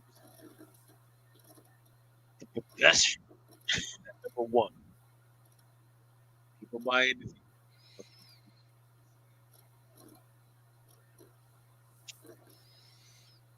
Misery number 3. All right, now before we go on to FOC, I'm going to show you this. Was an interview with our CEO Al with example. But here we go. We can, chill back, relax, do stuff. Finish up and talk about porn, give us alcohol. We'll see. How crazy this stuff is. Let me introduce the man, the myth, the legend himself, Mr. Zach Kaplan. How are you doing? I'm good. How are you, Al? Good to be back. Good to see you, man. Comics, and I've been doing it about 8 years now. My first one, I did not know what I was getting myself into, but I got the chance to do a little mini series with Image Top Cow called Eclipse. That was back in 2016, and I was burning people alive with deadly sunlight, and that did very well. And I fell in love with making comics. You know, I absolutely loved it, and I dove all in. And since then, I've done a number of other books, Port of Earth with Image Top Cow, a couple Aftershock books, Lost City Explorers, Join the Future. I did a scout book Forever Forward, another book with Image Top Cow called Metal Society, Dark Horse book called Breakout, Vault book called Mindset. And now this year I've got a few more that are coming out that obviously you've gotten the chance to check out. So yeah, okay, we're gonna start digging in because there's a lot here to cover. Homie has been busy keeping himself busy. I'm digging everything he is working on now. Check it out, folks. This, well, how dare that one come up already? That's the one I want to show right here first. Yeah, that's Raphael. That's Raphael Albuquerque. If you guys are familiar with him, bro, sick. The art is, of course, gorgeous. Big shout out to Raphael. But the concept, the story, let those that are unaware, because right now issue 1 is in the shops. That's right. Right, you could get number 2. Number 2 is dropping soon, correct? Yeah. Issue 1 sold out, but we have a continuation printing coming, and next week you can pick up. You should have more issue 1 on the shelf. Issue 2 is coming out. It's a Succession-style power drama of a family of immortal Vikings, and they're fighting John Wick style. And it's just an awesome blast of a series. We've got Frey Aswald there, which is our kind of we're trying to lay down some Erica Slaughter vibes in terms of a complex heroine that kicks ass, and she finds herself pitted against her family, which is these really tough immortal Vikings, and it's filled with that. It's my most action series I've ever written, for sure. Tons of action, definitely violent, definitely having a lot of fun with that. And Fico Ossio is the artist here, with Thiago Rocha as the colorist. Hassan Otsman Elha, who just won the Eisner for lettering. And then you have this that you mentioned, it Beyond Real. Talk about like not knowing where you at. Holy smokes, man! This, all right. Where were you mentally and all when you were doing this? Because this is a trippy book. It is fire though, but trippy. Yeah, very. The art, the colors at moments are so bright. Sometimes they get faded. Like, yo, I mean, you as a reader, we also enjoy that ride, not just by reading it, but by the artistry. Fucking amazing, bro. Yeah, thank you. This is our love letter to creativity for sure. And it's got 7 different artists over this 5-issue miniseries. And everyone from, just to list them for a second, Jorge Corona, Liana Kangas, Vincenzo Riccardi, Tony Fazula, Dennis Menhir, Luana Vecchio, Fabiana Mescolo, and a couple colorists in there, Jordi Belair, and Matea Iacono, and Hassan letters the whole thing. And yeah, I became fascinated with simulation theory. I just love this idea that what if we are all living in a simulation? It's really, you sound like Tom Booey right now. Yeah, I know. Dennis Menhir, Luana Vecchio, Fabiana Mescolo, and a couple colorists in there, Jordi Belair, and Matea Iacono, and Hassan letters the whole thing.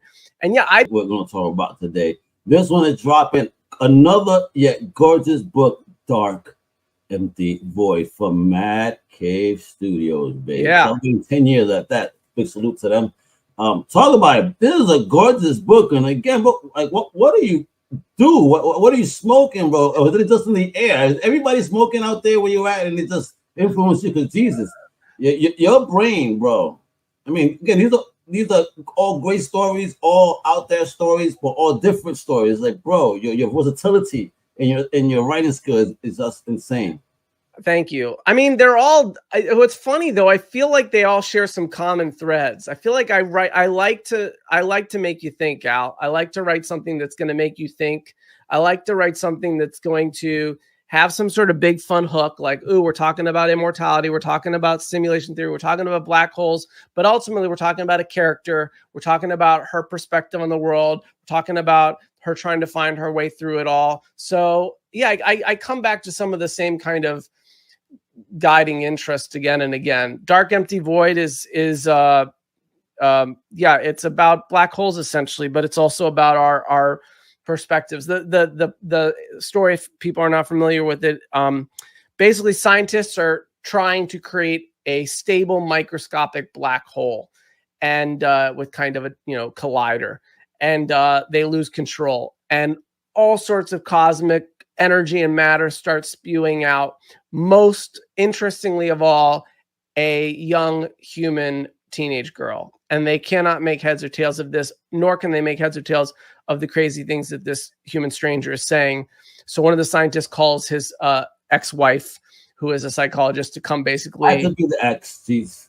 oh, estranged, yeah, and she's an estranged wife, and calls her to come solve the mystery, and they have to solve the mystery of this stranger and what's happening to the black hole to basically save the Earth from being devoured whole. And it's a ride. It's a cosmic horror thriller in the vein of Annihilation or Aliens or Arrival, and Chris Sheehan is the artist. 899 100. All right, that was our CEO, freaking Al motherfucking Mega. He will be able to. He'll one day be able to hang out with us at 1 o'clock and 2 o'clock in the morning. Hanging out with Zach Zappelin, freaking with Kill Mortals, and newest Void, doing some freaking good work. And I definitely suggested you guys freaking pick up a copy and read through it. So now we're going to go on to FOC to see what's going on with that stuff. But first, we're going to go into some of the new arrivals. There is a kitty cat from Momino Go from a distillery. It's supposed to be a gold cat.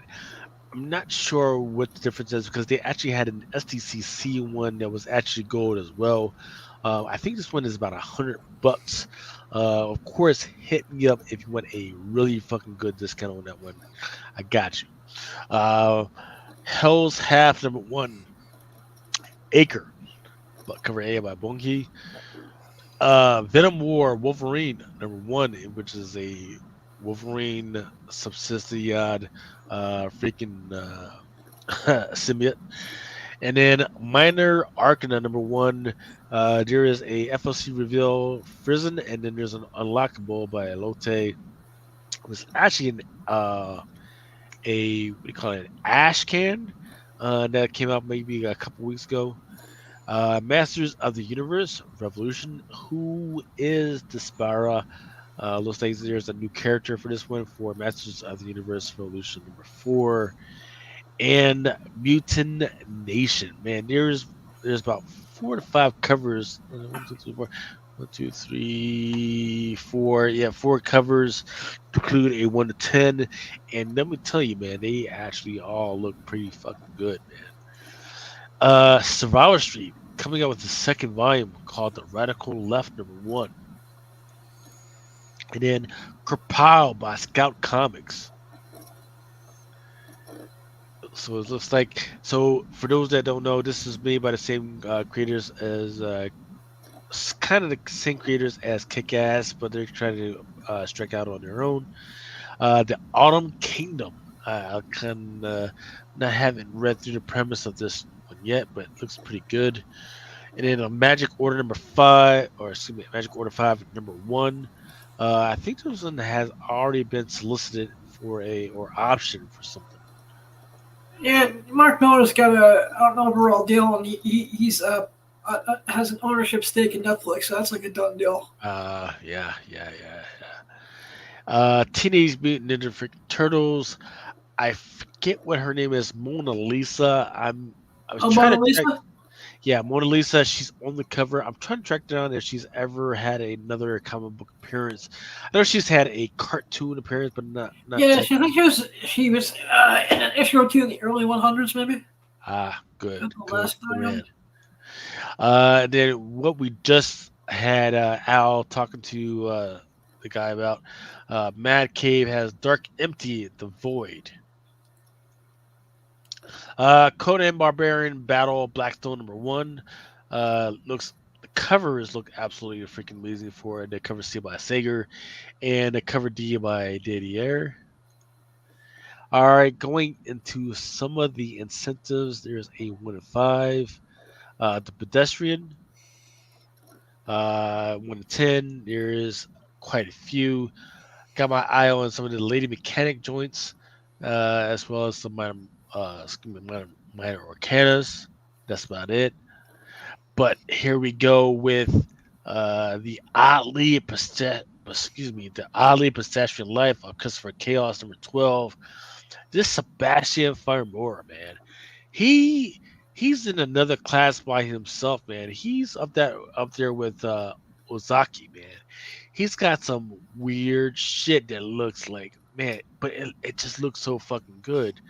So I'm not ready to buy 10 of these, but I am ready to get a copy for cheap if it's ever out there. Teenage Mutant Ninja Turtles Nation #1.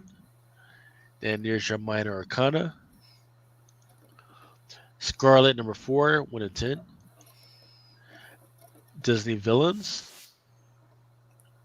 Here's your black and white for Lady of Mechanica.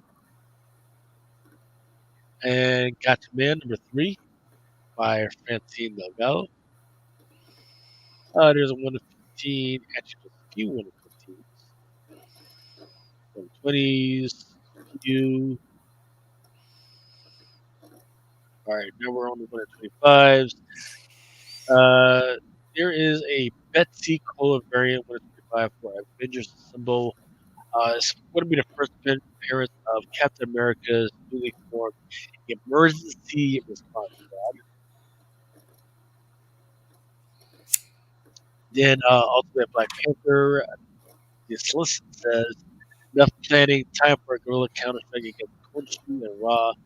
Meanwhile, Killmonger and Okoye seek for allies to aid their cause outside of Wakanda. So Mr. Big Gun, they call it Ultimate Who. You'll find out have to read it. Blood Hunters #2. There is a new character called Blood Cone. Spider-Man Black Suit and Blood. And this is going to be the very last issue of Star Wars. And I need to read number 59 because I'm not sure who this guy is. The guy with the red face. Uncanny X-Men. Miguel Mercado, 1 in 25.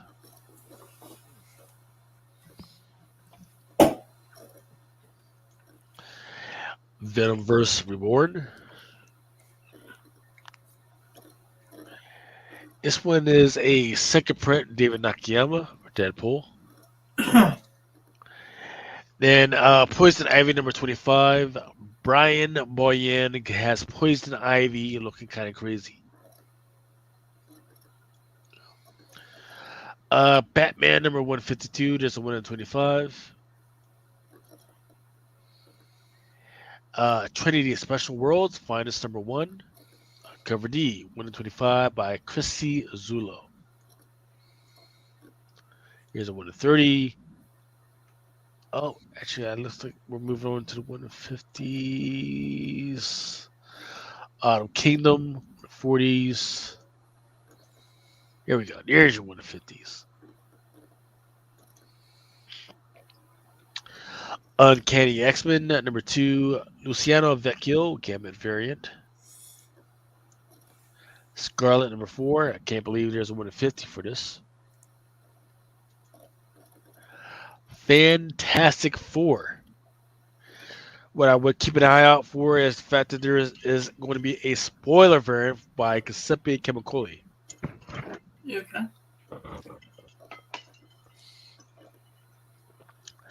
Then there's a 1 in 50 by Jessica Fong. Trinity Special Worlds Finest number 1 by Sawi. But kind of looks like it's drawn by Ryan Gonzalez. Yeah, similar. Yeah. I'm not tripping, am I? No, I think it's all in just like the eyes and how it's the accents are kind of blown out. You feel me? I mistaken some of her work before for one of Rian's, but Rian's, you'll know her because she just has that color that pops on most shit. So yeah. Look, everybody's trying to trap on that freaking anime money, man. Everybody knows that's where money is at. All right, now we're already on the 1 in 100s. Way too many. Way too fucking many. Amazing Spider-Man number 57, Spider-Man Black Suit, Spider-Man Reign, Star Wars 50, Ultimate Black Panther, and Venomverse Reborn. There is your Amazing Spider-Man number 57 by Claudio Schiaroni. Black and white, 1 in 100, with the homage to Black Hawkeye, excuse me.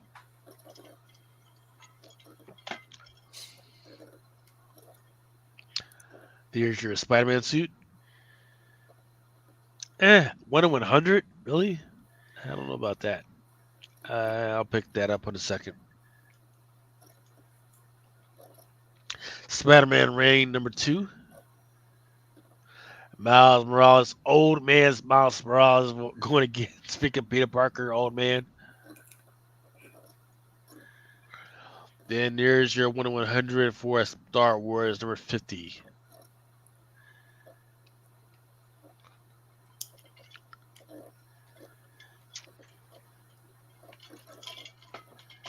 Here's your Ultimate Black Panther number 8. 1 in 100. I should have made that like 1 in 25. It shouldn't have been 1 in 25. Give me a 1 in 10 on a trade dress. I'll take it. Other than that, you can keep that some bitch. Wes Craig. Not like I don't like the art. It's just, I'm thinking price wises of all these 1 in 100 these days. That's going to be up there at Midtown for $54. Mark my words. $50? You think it's going to be that much? Dude, they've maybe been having. less if you get one of their sales. Yeah, I was about to say, like, they've been having some of these 1 in 100s that you would think, is worth more for fucking $50 these days. Like that Patrick Gleason Spider Goblin we just had like a week ago or so. That shit was like $50. The Pablo Villalobos Storm they just dropped. That was only like $70. Yep. I passed on that shit too, But the ones you actually fucking want, just know that they're always gonna be 90 and above. And I think the max that they've been doing is probably like 160, but I've been grabbing some, and the others I'm just like, I'll catch that bitch later. Yep. But this is definitely a catch later if I even get it. Unless there's some big fucking character in there. I don't know. Yeah, but they've already been spoiling all the big characters lately. Every fucking time we're getting a character worth it, right? Everybody fucking knows already. Like they wasted Spider-Girl. They just wasted old girl from the New Champions variant on Scarlet Witch, because she'll be in Scarlet Witch. I think it'll be like issue 6 or 11. I couldn't remember the exact number, but it's the fall issue coming up. So it's like, they're just pretty much throwing these first appearances out here ahead of time that, would be worth something like this. Now this shit, I'm going to pick it up because I feel like people are going to be on that one. Looks like a fucking Venom Batman. See that?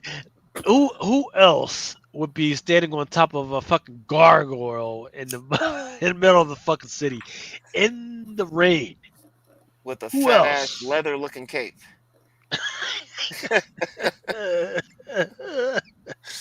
It's fire though, you know. I'm gonna get it because I like Batman anyways. But they knew what the fuck they were doing. Yeah. All right. Here's an artist. I don't know who this That absolute looks power like number a 3. Carla Cohen. That's who that looks like. It looks like every freaking girl that I saw at the fucking Comic Con, man. It looks like my fucking sister-in-law. Excellent. Conan the Barbarian. Cover E. Or excuse me, Conan the Barbarian Battle Blackstone #1. Cover E by Mr. Tony Fleeks. Good stuff. And just so you know, Adam, it Yes. does fulfill the tentacle requirement for this week. Good. Specking on cake. No Speaking of- titties. It's just Conan being restrained, which that's another fetish. He's being restrained by tentacles. So Yeah, man. Because tentacle they- porn they- is the shiznit. look, You best yeah. don't recognize. Look, all you guys look. I mean, it's a different perspective. Just look at what the Japanese are in their whole porn fetish thing, and then just draw a cover to it. That's what they got going on here, man. Yep. Moon Knight, #9. There is a cover by Patori, and then there's one by Torrin Clark. Godzilla. A Godzilla cover. In fact, that's a thing that's going to be a month from now. All these Godzilla covers. God damn it. Image has Gunslinger Spawn #35 as well as Spawn #356, and both of them look pretty good, man. Yeah, I'm feeling that Mark Spears. Avengers Assemble #1, Ryan and Meandering Wraparound. I'm actually looking forward to that book. Dave Wilkins pulling it out with Masters of the Universe Revolution #4. Ooh. Survivor Street, The Radical Left #1. Oh man, I know people are going to hate me for this. I know people are not going to understand this, and they're not going to. So, look, there are these puppets, Adam. Mm-hmm. Sesame Street puppets. And they are holding signs of communist Russia and China. One's holding a hammer, the other one's holding a sickle. And these are absolutely freaking signs and logos of fucking communist fucking Russia. So, yeah. So if if the Survivor Street guys were expecting to have get any type of movie anytime soon, they can throw that shit out the fuck window right now. Hey, they can forget about that. Oh, we're not paying for a fucking communist shit. Nope. Even though Survival Street is just nothing more than a parody, but Hold up, let me fucking pour myself another fucking shot of tequila. Do the worm, brother. No worms in this shit. Worm. Jimmy Buffett knows enough to not have any fucking worms in my shit. Okay. Yeah. Good restaurants, by the way. Great fucking restaurants. They do have good restaurants, Mike. Captain America #3. Animal Pound #5. There is a cover E unlockable by Fornes. David Nakayama, who we had like 2 months ago on here, Thundercats #2. Not his best work, but it's okay. I've been digging his turtles lately, dude. He dropped a couple of turtles. They look pretty good. That's a nice little set. I like how he did the different greens on each one. I haven't seen him. Tag me in that shit. Let me look at it. Yeah, they were pretty nice, dude. I was feeling those, but definitely, bro. All right, here's some later prints. Second print for Uncanny X-Men #1, David Marquez, 1 in 25. There's your X-Force #1, David Nakayama, second print. That was a good read. Grommets, #1, third print. There's also going to be a second print for #2. All right. Don't have any foil unlockables. There's a Conan the Barbarian in Blackstone, Zafino, for is it unlockable? All right, here we go for you, Mr. Adam. Yes, sir. Time for Project Pegasus. Zenoscope lost their goddamn minds this week. No. Okay? God forgive me, because my sons will probably watch this someday.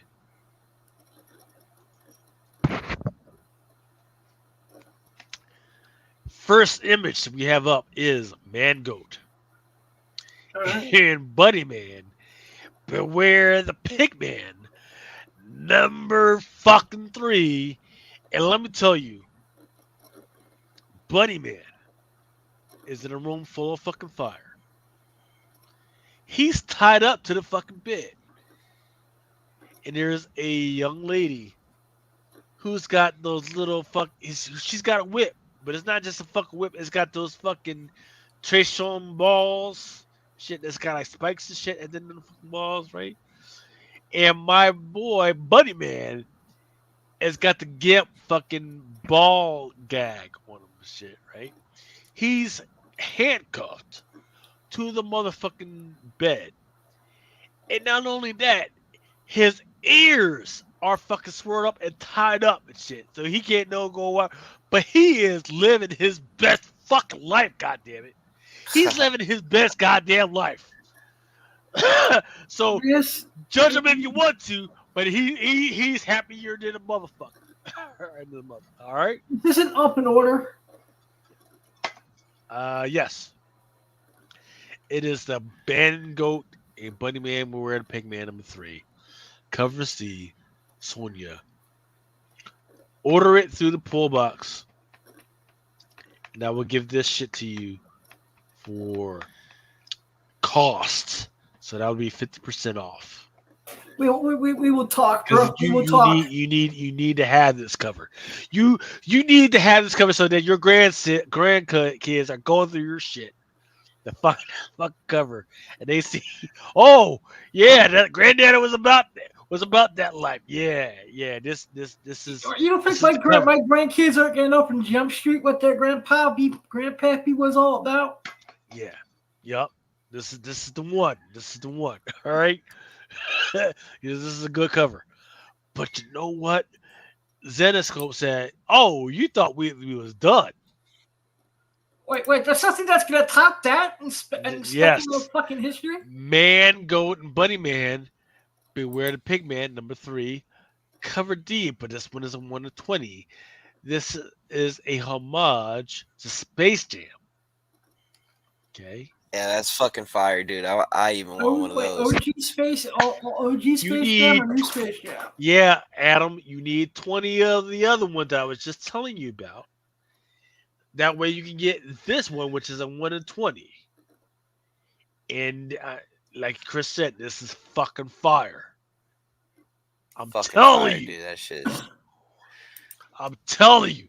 The Jessica Rabbit on this motherfucker. Oh! I'm fucking. Whoa. Wait. And we ain't gotta fucking talk. I'm gonna send you an invoice in the fucking morning. If you don't see an invoice, I'm probably fucking dead. But you need this in your fucking life. This shit is fucking fire. Okay, so let's downgrade it a little bit. Oh wait, never mind. Wonderland Return to Madness #3, cover C by Igor Lamov. Also Wonderland, she's fitting to get it. And it's okay. It's not fucking the other ones, but it's okay. Red Sonja, Death and the Devil by Selena. It's okay. But let me tell you, this Grim Fairy Tales #88, cover DJ, Cardi Guard. If you like fucking run down fucking a lot lizard fucking bitches, this is the one for you because this bitch, she's got the fucking, she's got the braids. Once again, it's one little white girl, and she's got the braids, and she's got her front meat all out, and she's looking you dead in your fucking face as she's eating your fucking heart. I'm gonna give you 10 seconds to process that shit.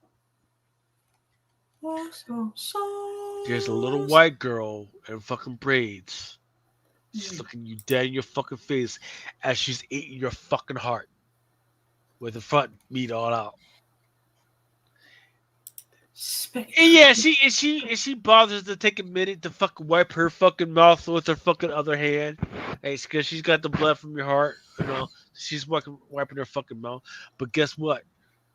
She already fucking took your heart out. She's fucking chewing on that shit. Eating the heart. You are nothing but a motherfucking midnight snack for her. So let's continue. Grim Fairy Tales number 8. This one is a 1 in 20 FOC by Paulet.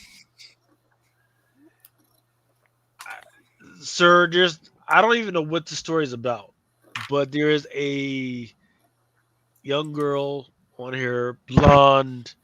She's got all types of fucking witch symbols tattooed on her fucking body. And to say that she's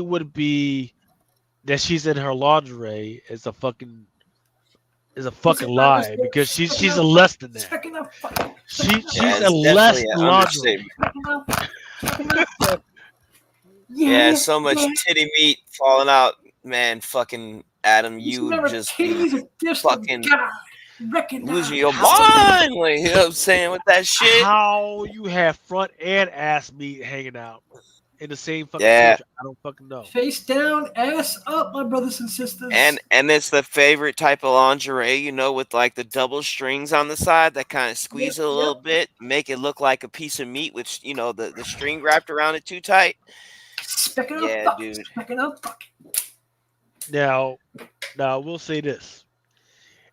If, for instance, you thought this was pretty good art, but you were embarrassed by how much there is out there, there is a more clean version where she's actually wearing pants. Yeah. It's still fucking out there, man. It's because she's on her fucking knees, my son. She's on her fucking knees, and the front meat is out there, and the back meat is still the back is still out there. And yeah. So it's fucking good. What's it called again? Grim Fairy Tales number 88. There's 1 in 20, cover E, 1 in 20, and then there's a regular where she's got the pants on. Good stuff. Zenoscope fucking coming from motherfucking heads around this one. Red Sonja, Death and Devil cosplay. She's obviously has some work done on the lips and the fucking front meat. You know, paying a bunch of money for chainmail. It's all right. But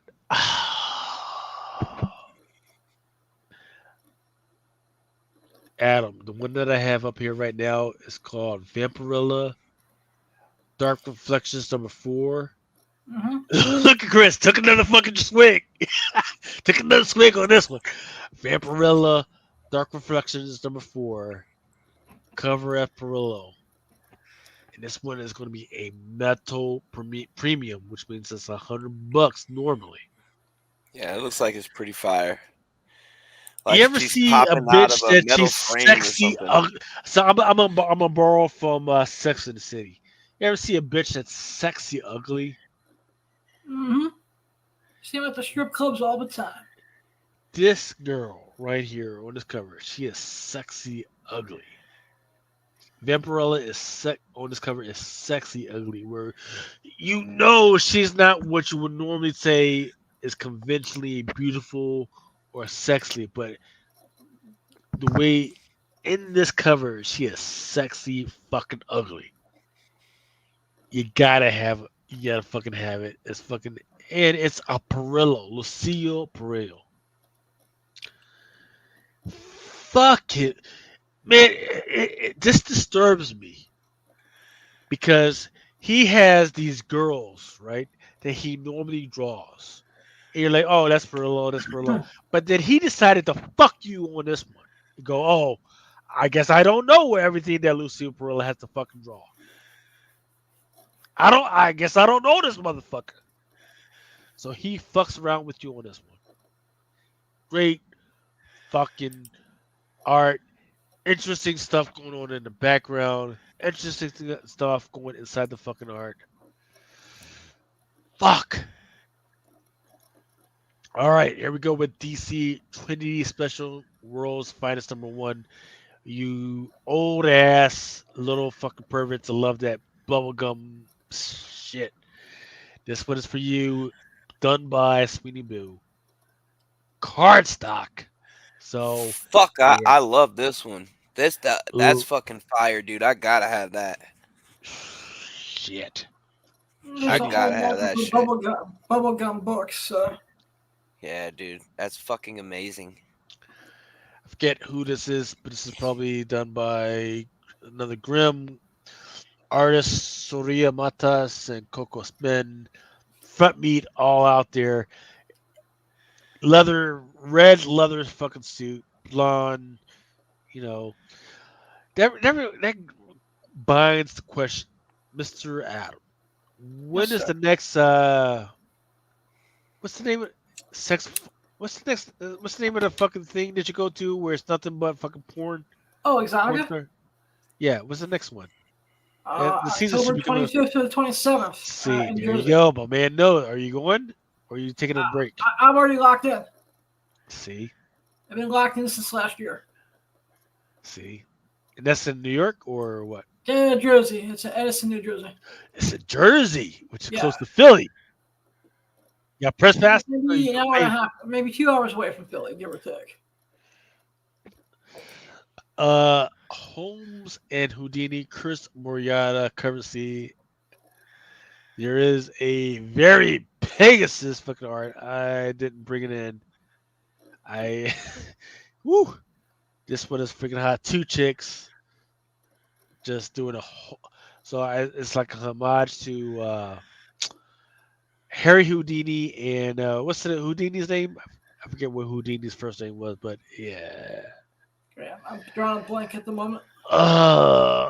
Zenoscope. What do you got? Your covers are amazing, but I don't know if I should read your shit or not. I don't know. All right, and then this is some rights to some of their shit. Holmes and Houdini. There's a Ivan Tao, who is one of the most underrated fucking people. Look at his shit like, oh yeah, his shit is fucking great, but they're not ready to pay money for his shit yet. Birds of Prey, fucking Batgirl. I don't think her name was Batgirl. I forget what her fucking name is, but Cassandra Cain, is it? Yeah, there you go. Yeah. Was that the sexy Asian Batgirl? Yeah, that would be Cassandra Cain. And then you got another Birds of Prey, but this one is Poison Ivy.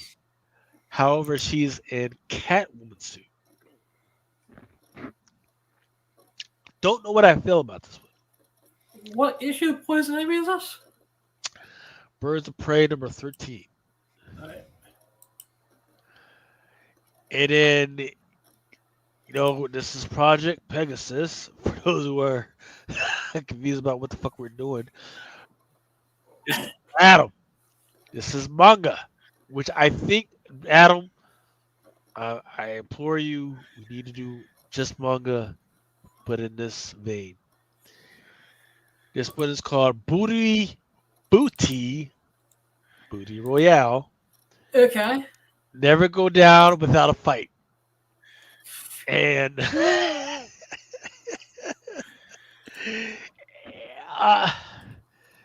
front meat, pussy meat, leg meat, all that's out there. It's covered. Not fucking Japanese style. It's covered but it's just out there. And then it has the nerve to cover her hands and arms and shit. Well, you don't want to make a mess, you know? You want to keep your hands clean. Oh my goodness. Booty Royale. Booty So, Royale. yeah. All right, moving on to stuff that covers TV and as well as horror. Also, from now on, we will also be trying to cover toys as much as possible. There's going to be a Transformers Gen Import Transformers Optimus Prime Leader that's coming out soon. Beetlejuice. Freaking Beetlejuice and Batman. There's a cover coming out for that one. The Witcher. Dark Horse. This one is by Molina. Dead Weights #6 really kind of fucked up. There's a weird thing going on with this one. It says any retailer who orders at least 3 copies can order as many as they want others unlock. Spider-Gwen, the Ghost Spider, and Godzilla fuck cover. Sonic the Hedgehog 1 to 10. Just toys. There is a DC Multiverse Batman Wave scale figure. This figure that I'm looking at right now is a Superman, Green Lantern, Batman freaking amalgamation of all this other shit. So take that what you want. There is a comic. I forget what the first appearance of this cover this character was, but I think it's Batman, Superman, World's Finest. I want to say number 7, because it's them, Batman and Superman, like with a hint of Green Lantern when they combined for that. Remember that? I think that second printing was the one that everybody was chasing with him on it. Ugh. I didn't know people were chasing it. And of course, you gotta have some type of Deadpool fucking stuff. People have been dogging the shit out of me for this Deadpool and Wolverine dog pool Funko Pop. All right, love that shit. Go ahead, Adam. They're already going for like, I've seen them as high as $50 already. Really? Shit, I'm sorry for loving. I know people that have Funko accounts who ordered the few of them. I think there were like 1 or 2 per household people off from the Funko website. Hey, just on another news tip, really quick, they just dropped the first teaser trailer to Ironheart as well. Okay, all right, let's get through this, and then if you want to get it ready to play it, you can play it from your spot. Here, let me see. I don't know how So, to excuse do that me, shit, bro. Lucas, can you order Funko Pops by the case? Yep. I'll give you a call sometime tomorrow. Okay. Coming in December 2024, there is the Spider-Punk guy without the mask. Then there is him with the mask. It is a 6'6" action figure. Then there is Spider-Man Across the Spider-Verse. Miles G enters into a life of crime under the guidance and protection of his uncle Aaron, taking on the guise of the terrifying villain known as the Prowler. There's the action figure for that. Transformers Studio Premiere Lead Wave 15. If you like any of this Transformers stuff, you need a key in on Swoop. People have been buying shit out of the fucking Swoop for me. Now this one is personal for me. This one is Knight Rider. Not it's Kit, right? Yep. Kit from Knight Rider as a Transformer. So I got freaking. yeah. That's awesome. I didn't fucking get that. New releases that are coming out this coming week. Spider-Man, Amazing Spider-Man by John Romita Jr., 125. Power Fantasy #1, Winter Guard. Then there's Spider-Gwen, freaking Art Germ, or is it Jerry Shoot? No, it does Art Germ. Venom War, Hamad to Punisher. Werewolf by Night, Red Band, Raza. And then the X-Men, J. Scott Campbell with the art, what's the name? Magic on the front cover. Yep. And that's it. Were you able to find the video? Yeah, I sent it to you on IG. Oh shit. If you wanna, I don't know how to screen share no shit like that, but I sent you a few Let's posts right see. now. Up top is the Ironheart teaser. Down below is the Fantastic Four intro that they had for the panel. Underneath that, they had new footage of Red Hulk hulking out, and under that was a post about Spider-Man freshman year in his future Foundation gear.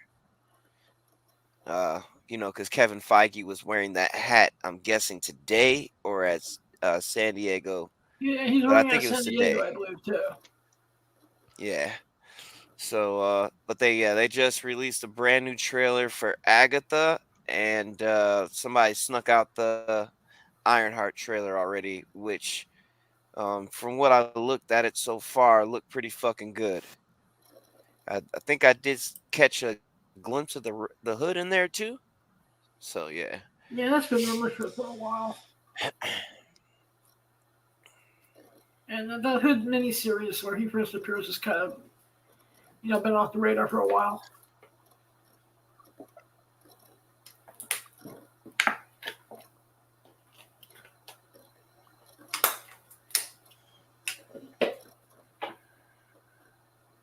Yeah, I'm just geek for this because this is one of the shows that they said we were going to get Mephisto in as well as Agatha, but I don't know if they, are sticking to the same plan with the Jonathan Because Majors. isn't Mephisto and Agatha supposed to be played by Borat himself?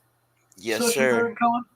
Yeah, they said that he had shot his scenes already for the show. So, Ironheart was definitely one of them because I guess they said that The king of the punk videos. the Hood was supposed to be working for Mephisto during the show. As long as we don't get, him making any deals with Peter Parker and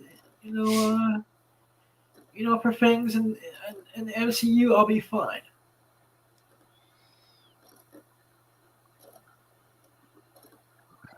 Yeah, I'm kind of sticking to my theory and hoping that they introduce Mephisto first, so that we can get that Doom background story with Mephisto and his mom and shit. I was thinking that maybe they would use that to make people have a closer attachment, I guess you would say, to And so Robert I was Downey Jr.'s rereading Doom. Books of Doom, which is one of the greatest unappreciated miniseries on the planet by Ed Brubaker. And now I was also rereading FF Annual 2, which is the first time they tell the origin. And I'm wondering how much of that they're actually going to use with Mephisto and Doom's mom and the whole sorcery angle. Yeah, I was really, really, like I said, I was really, really hoping that they would actually use it and we get some of that good shit. So yeah.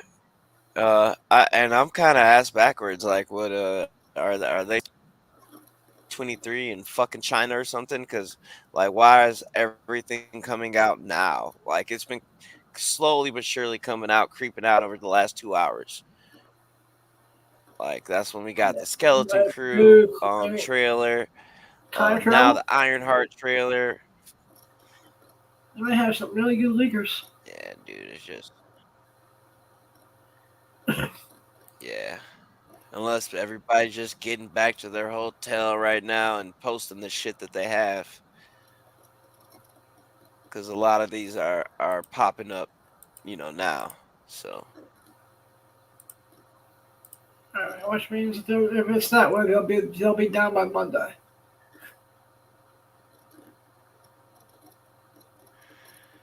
yeah, because we're supposed to get everything Unless it's tonight. tomorrow, anyways. So yeah.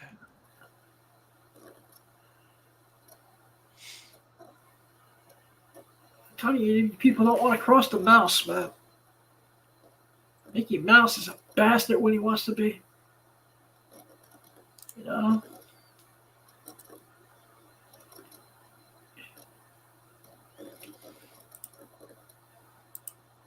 He drives around suburbia with Donald driving the van. He's just like, oh boy, little boys and girls, want a record deal? Oh boy. How do you think we got Britney Spears and Christina Aguilera and Justin Timberlake? Mickey Mouse, man, he was scooping them up one neighborhood at a time.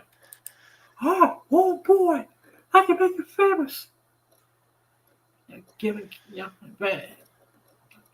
strange cartoon mouse in a van, giving little kids candy, promise of movie and record deals. You don't fuck with Mickey Mouse, man. Yeah, dude. Next thing we know, Mickey is gonna have his own army, and we're not gonna have opinions anymore. Not that too. Did you ever read that they had a list like for the years like going all the way up to like 2090 or some shit like that, and they were just saying how Disney slowly takes over by buying everything in the world and shit. My some of that favorite. shit seems very, very accurate. Yes, I read it, and it really that something about fiction and popular culture put a tingle up my spine a little bit. But that some of that stuff was a little too accurate. Yeah.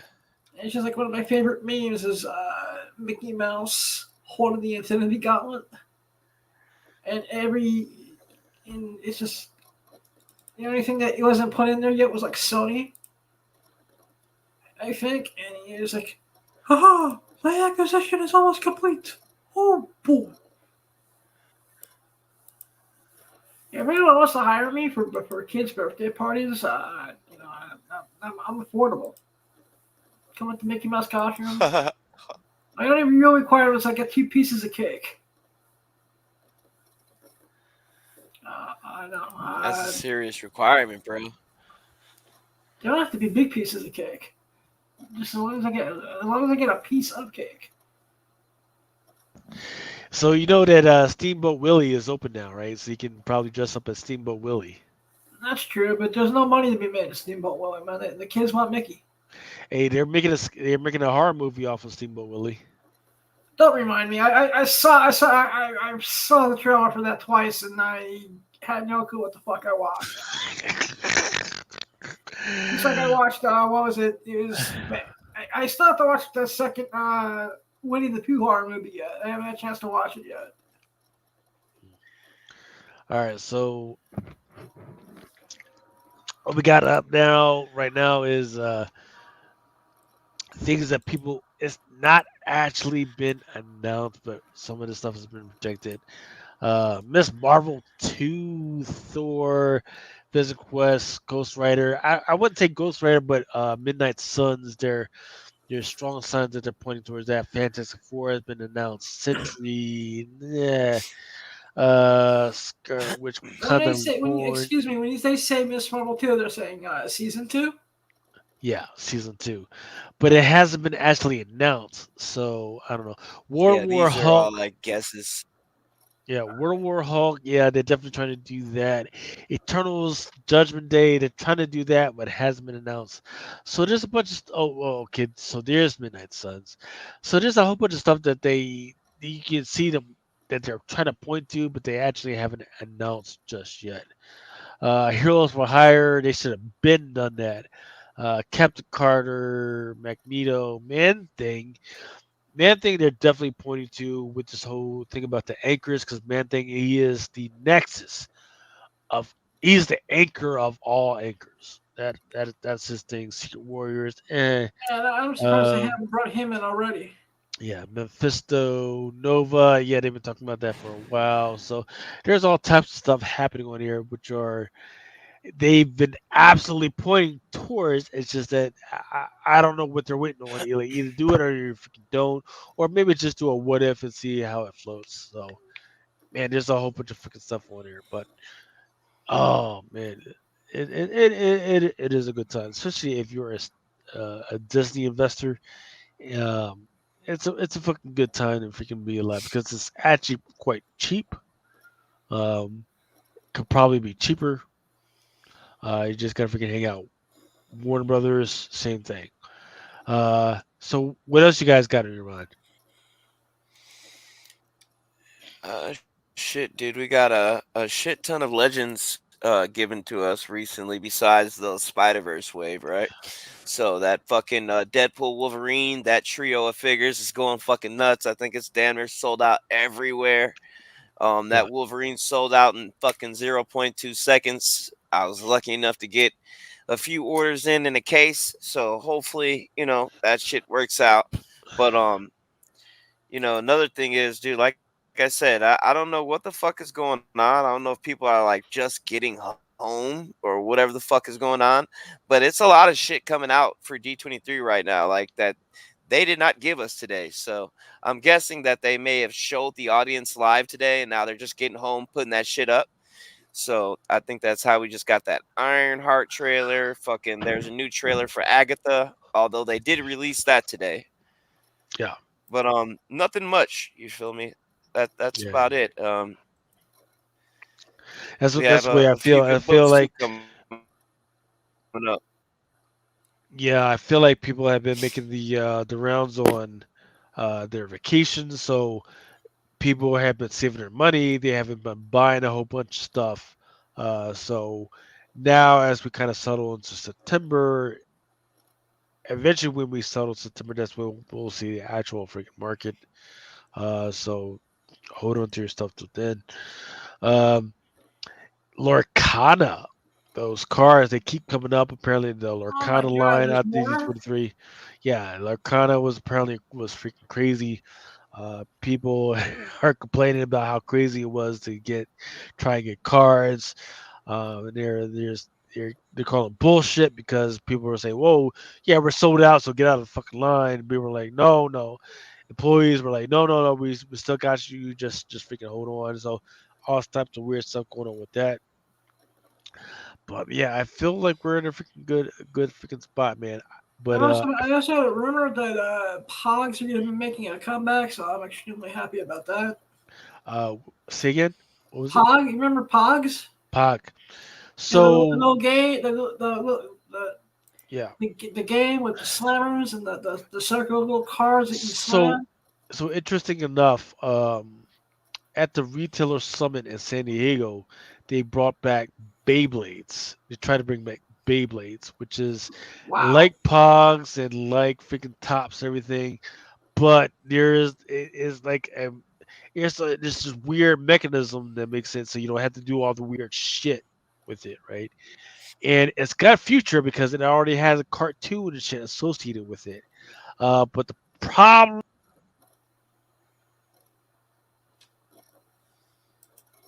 Yeah, okay, I think Lucas is froze. Possibly. Uh, I'm sure he'll be right He pissed off motherfucking the Matrix. back. somehow my drunk ass fucking kicked my ass out. All right. I think the tequila is kicking his ace. Not quite yet, but we're about to finish anyway, so we'll be good. All right. All right. But yeah, so the big problem was, right, this was another interaction is, uh, so they gave us free Beyblades. And I was like, "Oh, this is great," because they actually demonstrated the fucking Beyblades at the lunch. Oh, this is fucking cool. All right, so and they gave us free Beyblades. Took that shit fucking home. Turns out there's another piece. It's like a fucking thing. You gotta fucking put in and like spin it. So there's like two pieces. It's not like, hey, buy the Beyblade. That's it. No, you gotta buy two freaking things in order to get the Beyblades fucking working. Period. So that's where they fucked up. So I'm like, oh yeah, you guys gotta have it in your fucking store. I'm not saying shit. What is fucking up Beyblades, tops, bogs, any of that shit. Arcana, Magic, Gathering, Pokemon. Yep, all of those. But I do want to give a shout out to Spidey, Hunter, waiting on your ass to get back, as well as Bell. Yeah, man. And Tom says, "Hey, Tron 3 with Nine Inch Nails soundtrack." Never heard that. Yeah, man. Freaking Adam, you got anything? What's the next show you guys are gonna have? Actually, Tuesday, I will have something. I'm not sure yet. But this Thursday at 8 p.m. on Awesome Sauce Radio, I'm having my friend. I will interject and I will say, let us listen to whatever the fuck they tell everybody about tomorrow. And if it's big enough, we'll be right back here tomorrow night. Yep. Talk about it. Yeah, because I think they are. Yeah, I think they're gonna announce something. They're gonna, they kind of blew they shot their load over at San Diego with Robert Downey Jr. I think they got something. They still have something cool planned for D23. Yeah, I think so too. So they're doing something freaking wicked.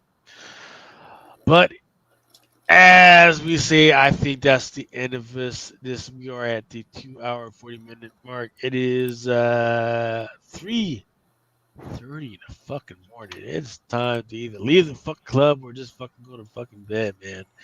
It's time for us to get the fuck out of here. But yeah, freaking stay tuned. Freaking make sure if you're not already tuned in to freaking Blind Adam, subscribe to Blind Adam and Sir Christopher the Great on freaking Instagram, as well as Comic Crusaders Network. Also, if you get a chance, go ahead and check that Zach Zaplin freaking interview out if you can. But we have got to freaking finish up the rest of this fucking tequila and go to fucking bed just to do it again tomorrow. Love you guys. Please stay safe.